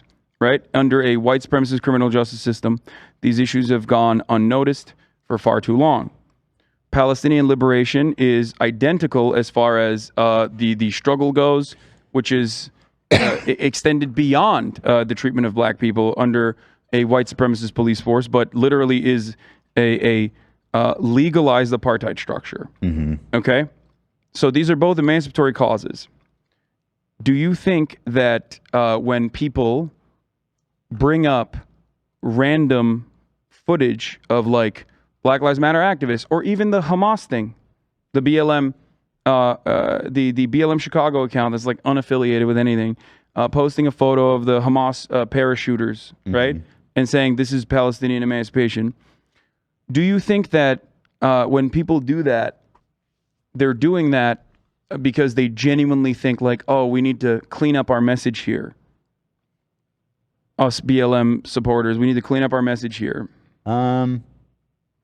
I think it's more about like influencing not just the people who are there, but also the people who constantly see this kind of language and think that that's the language of like the resistance, or this is the way that we should be talking about this. Okay. So the more positive situation in that regard, if you were faced with that, if you were faced with someone showing you this kind of footage, and you as a supporter of Black Lives Matter, you would say, yeah, this is silly, this is ridiculous, right? Like, yeah, it's bad, but also this is not what is reflective of the actual modus operandi of the movement in and of itself, and their cause is just. I think, I don't know if we're getting lost in the woods a little bit, because I agree with you in that it's not an accurate representation of like the people as a whole.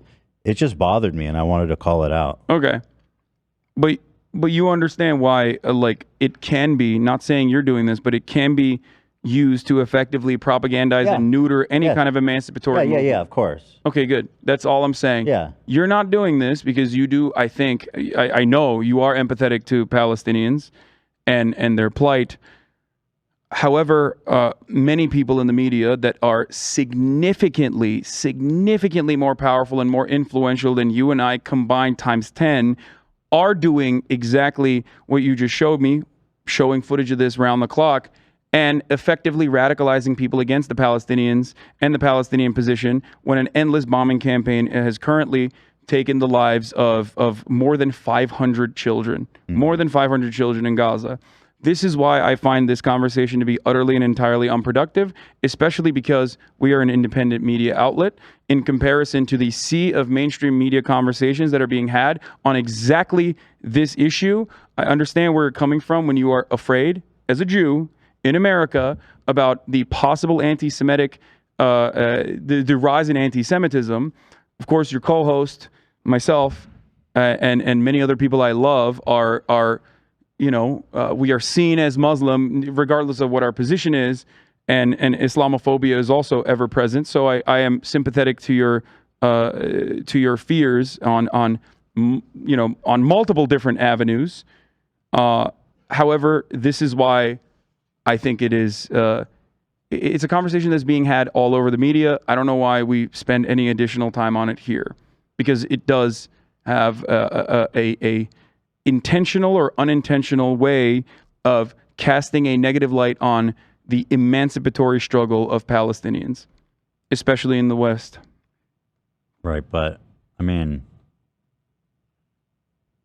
it still is happening though. So like, should we not show it because it makes them look bad? I think it's fine to show it and say this. I think it's unacceptable, and I think optically speaking, this is not something that should happen. But also do basically what you're saying. But also do it in the framework of like recognizing the overwhelming amount of media in the opposite direction that is the regular everyday just to be media clear, coverage. We did spend the first 2.5 hours doing just that. No, I know. I know. But we talked more so about the real issues on the ground in the first 2.5 hours. Now we're talking about the optics. Yeah. Now we're talking about the optics and how certain things are received in the West. And if we're going to have a conversation about like media narratives or how certain things are received in the West and optics, then that's an entirely different conversation that is devoid of all right. Listen, I see what you're saying. What's going on the ground. I think, yet again, we're basically in agreement. There's one more thing. I know this is fucking insane. This is the longest episode ever. It's already 3.5 hours, so thank you for staying. Half the crew's left. Are you serious? I'm exaggerating. I didn't even. Some people had to go. Yeah. There's one more thing that listen. as is a dual citizen Israeli, as someone who knows a lot of Israelis, and by the way, knows all the horrible things that the IDF does. After I saw you say this, I was quite shocked because I hadn't heard that. And in my research, looking for it, I have to pee. Go ahead, I'll wait for you. Can you play that? No, well, I'll wait for you because I want you to see it. Go ahead. I'll wait. I'll talk to Dan. Hey, what's up? Can we talk about the Taylor Swift movie yet? Because we're 3.5 hours in. I feel like we're running out of time. We're not going to get to it. Oh, it's a movie. It's a lot more than just a movie. You're underselling. Are you kidding me? Did you not read the write-up I sent you last night? It's an experience of a lifetime. Eras. I sent you a 13-page document that I spent all night on this morning, and you didn't even look at it, did you? Is it in IMAX 4D? God, I'm not answering that for you. You do your own. Read it. You Now figure you're it really out. screwed. I'm so upset. Why aren't we talking about the important things? Kidding. Do you think that it is in IMAX 4D though? Of course. You can feel her I spit. damn hope so. The 4D experience. Oh God. Can while we're waiting for Hasan to come back, can I just play this banger Trump? Yeah. Totally unrelated to idea. anything. Good idea. Doesn't have anything to do with Israel, but very important nonetheless. And I'm glad it's such because this is the worst microphone Quiet. I think Oh, I've let me ever turn it. I hope you can hear me back there. Oh, you couldn't hear it. See, his And I'm glad microphone's it's such because this is the worst microphone I think I've ever had. I hope you can hear me back there. Justin, don't pay the bill for this mic. I'm blowing out Don't my pay voice the talking bills to of this this stupid mic. mic. This is the worst mic I've ever had. Okay, now we'll He get back sounds to the fine. speech. I'm trying to totally get fine. their attention. Turn up the mic. Turn off that mic. It sounds fine. Is it okay? Elab, what's up? Something? I had And then I don't okay. pay a bill and they say Trump Oh, do I want a doesn't pay coffee? his Fuck yeah. contractors. Thanks, Fuck Early. yeah. I love when Ela asks me if I want a coffee because it's like, let's go. Or it's a coffee time. Let's do coffee. I want to say, actually, because we have a moment here, this has been really emotional, and it's just really nice to see both sides being able to talk and have a civil conversation. I agree. And educate each other. I've learned stuff from what I Hasan learned talked stuff, about no today. question about it. Mm-hmm. Actually, yeah, I definitely feel like I was moved in ways that I didn't expect. Yeah. That's nice. And I hope that people see, and I hope the audience agrees and doesn't ascend into dumb fucking. No, well, obviously we had the chat off, but we do have our members Discord, and I've been monitoring that for the discussion that's been going on, and yeah, I think there's a lot of appreciation for the conversations that have been had today. In fact, there's so much appreciation that we just ticked over to 2 Really? point. People We're are H subbing? H2.94, baby. Wow. We're almost back to H3. We're almost back to H3. Well, 60,000's a lot at this pace. Yeah. What were we talking about? So Ela was just saying, first of all, that she appreciates that we're able to have this conversation. And I was saying that I've definitely been moved in ways that I didn't expect in having this conversation. And further, I said that I hope that people, it's a hard conversation to have, and I don't think a lot of people are sitting down and doing it in this way. And I respect you, immensely. And I really appreciate that we can do this. And I hope that people in the comments don't descend into dumb fucking name calling and that actually can just like be civil like we've been if you're, you know what I mean? Okay, here's the last thing, Hasan. All right. If you're ready. No, I'm ready. Okay.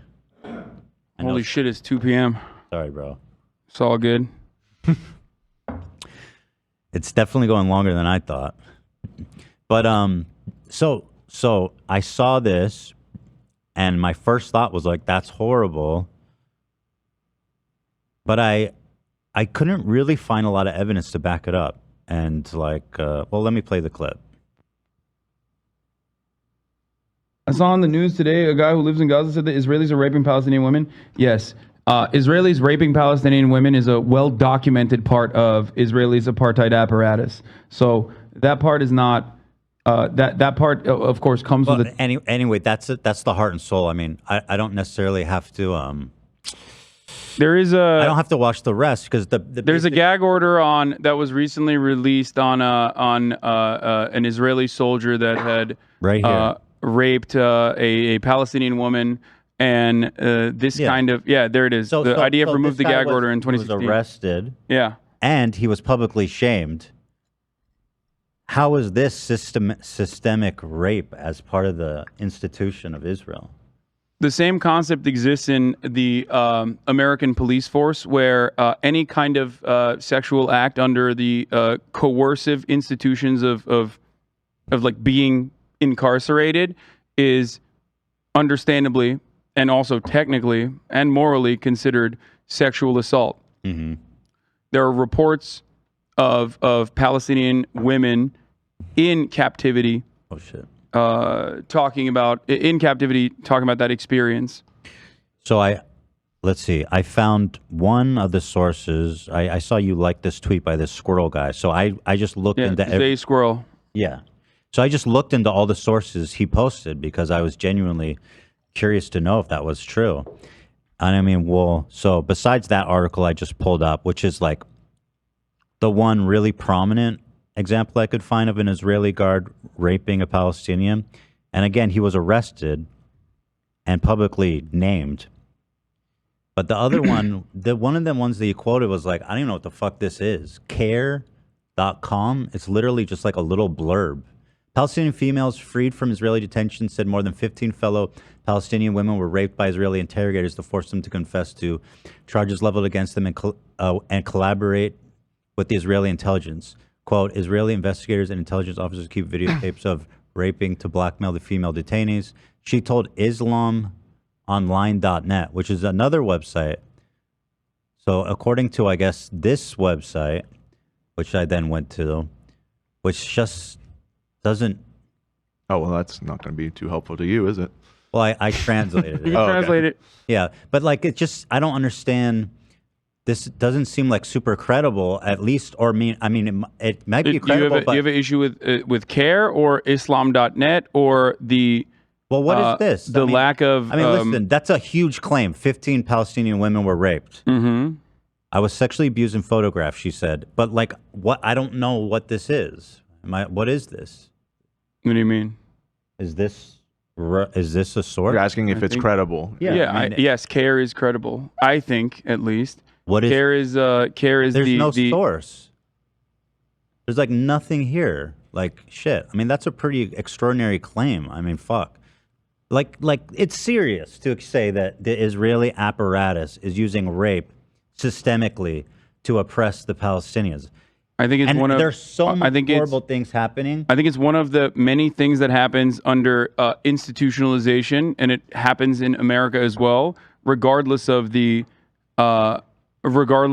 same amount of care and consideration being given to those who are incarcerated in America. It's a similar concept.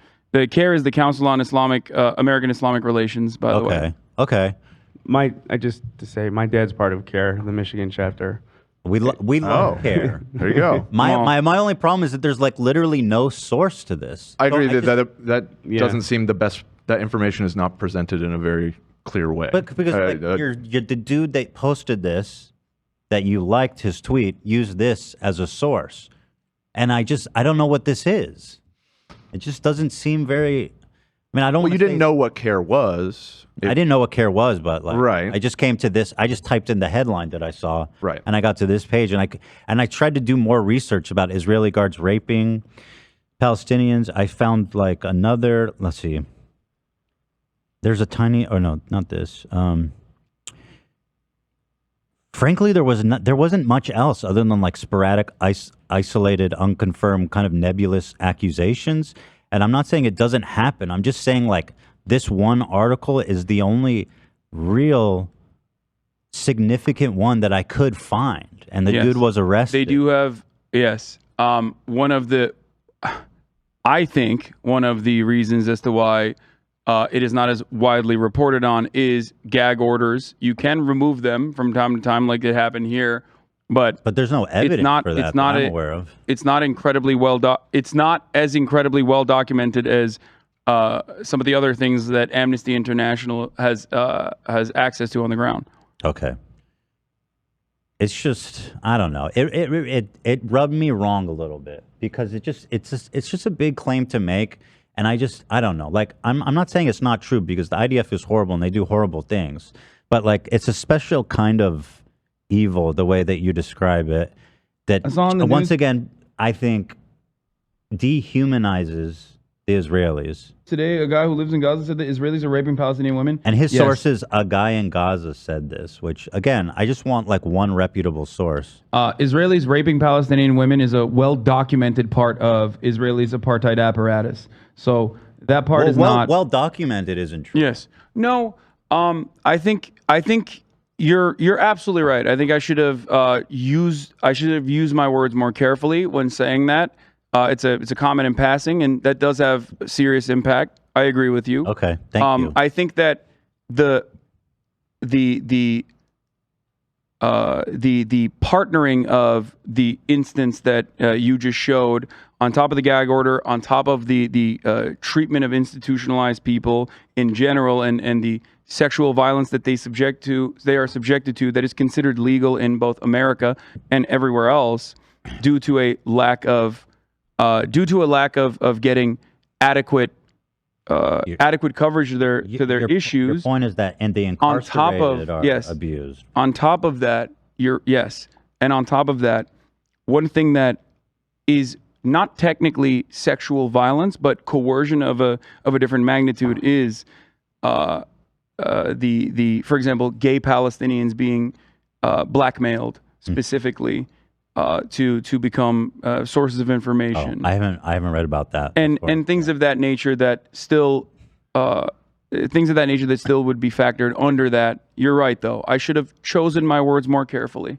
Right. And listen. And there is. I will present you more information on that as well. Well, what does that mean? Like I'll look into come it. back with more information for you. And again, like. Everything you're super credible. It was just this one thing. It just rubbed me a little bit wrong. And like, listen, that's it. But I appreciate that you. No, you're. Thanks. I think it's fair. Okay, thank you. I appreciate you saying that. That was basically my. That was of all the things you said. That was the one thing that I was like, I don't know about that. So I'm glad that we talked about that. The other things I don't know if you want to talk about was my spat with your friends, which at this point I'm like just fully apologetic towards them, after talking about it and really, I don't know. I got more of an emotional insight. No, it's understandable from you today that impacted me, and even though, I felt provoked.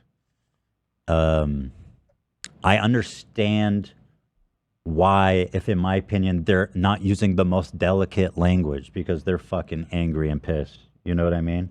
And so like, I need to be more charitable, I think, and less reactive because their pain is valid and I need to acknowledge that and, be more forgiving of less delicate language.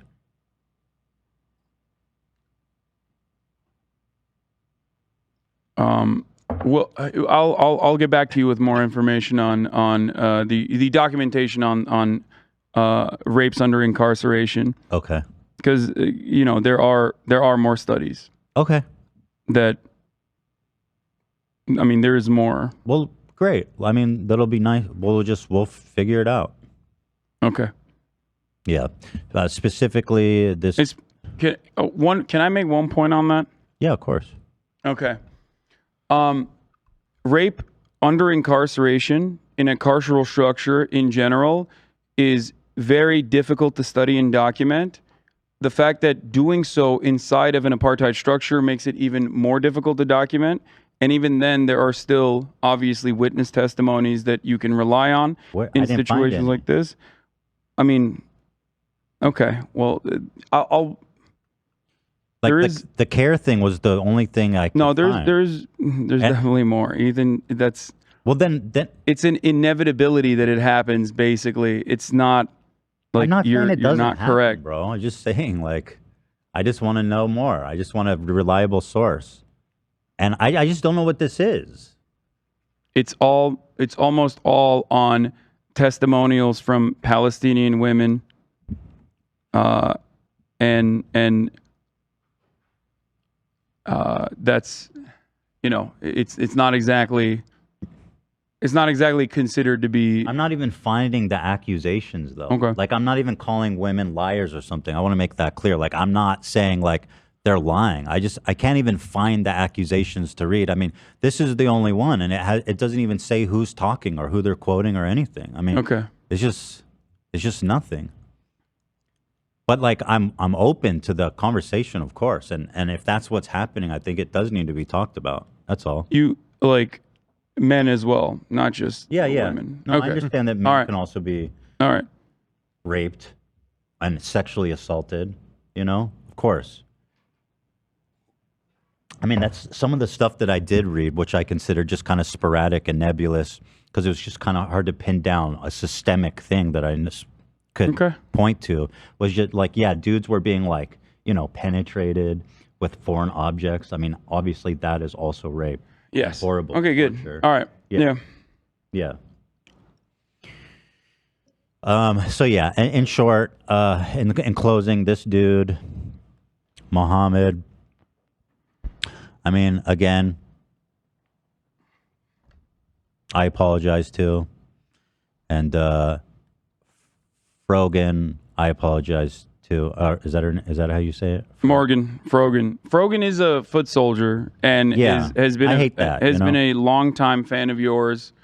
You know, there are going to be other foot soldiers who are also of a Muslim background that may have said things that would upset you. Right. And that's something to consider when, you know, reacting to them. You're right. I think the takeaway, That's what I was trying to say when on the phone. less reactive, more charitable, and understanding, you know, their reasonable and warranted anger at Israel. Oh my God. That's it. That's everything. All right, perfect. We did it. We solved the conflict. I thought, like, first of all, I mean, we talked about a lot of shit. And I do feel like I was genuinely influenced by some stuff that you had shared. Are you moving towards wrapping up the show? Yeah, I mean, you want to talk about the Swifties? It feels like it's maybe too late now. Dan wants to talk about the Swiftie movie. Well, I promise it's not about me, it's about our audience. They were promised an Eras movie review. Go ahead. It sucked. It sucked fucking dick. Fuck Taylor Swift. Button. Oh, careful, Dan. You're gonna get. Yeah, watch out, bro. By the way, what a twist. I apologize if it felt like I was like forcing you to comment on these terrible whatever takes. That wasn't my intention. It was just to show stuff that upset me. You know what I mean? No, I understand. But I agree. Everything you said, I agree with. I mean, ultimately, we're in agreement. Ultimately. And in fact, I think you moved me even more towards your side. Or whatever side. I don't think there's sides. It's not the best way to put it. Okay. Anything else? No. Cool. All right, everybody. Zach's not here to play the music. Would you like me to just kind of just sing play it? crickets. Longest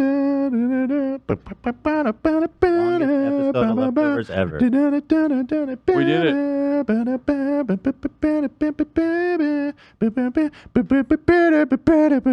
it.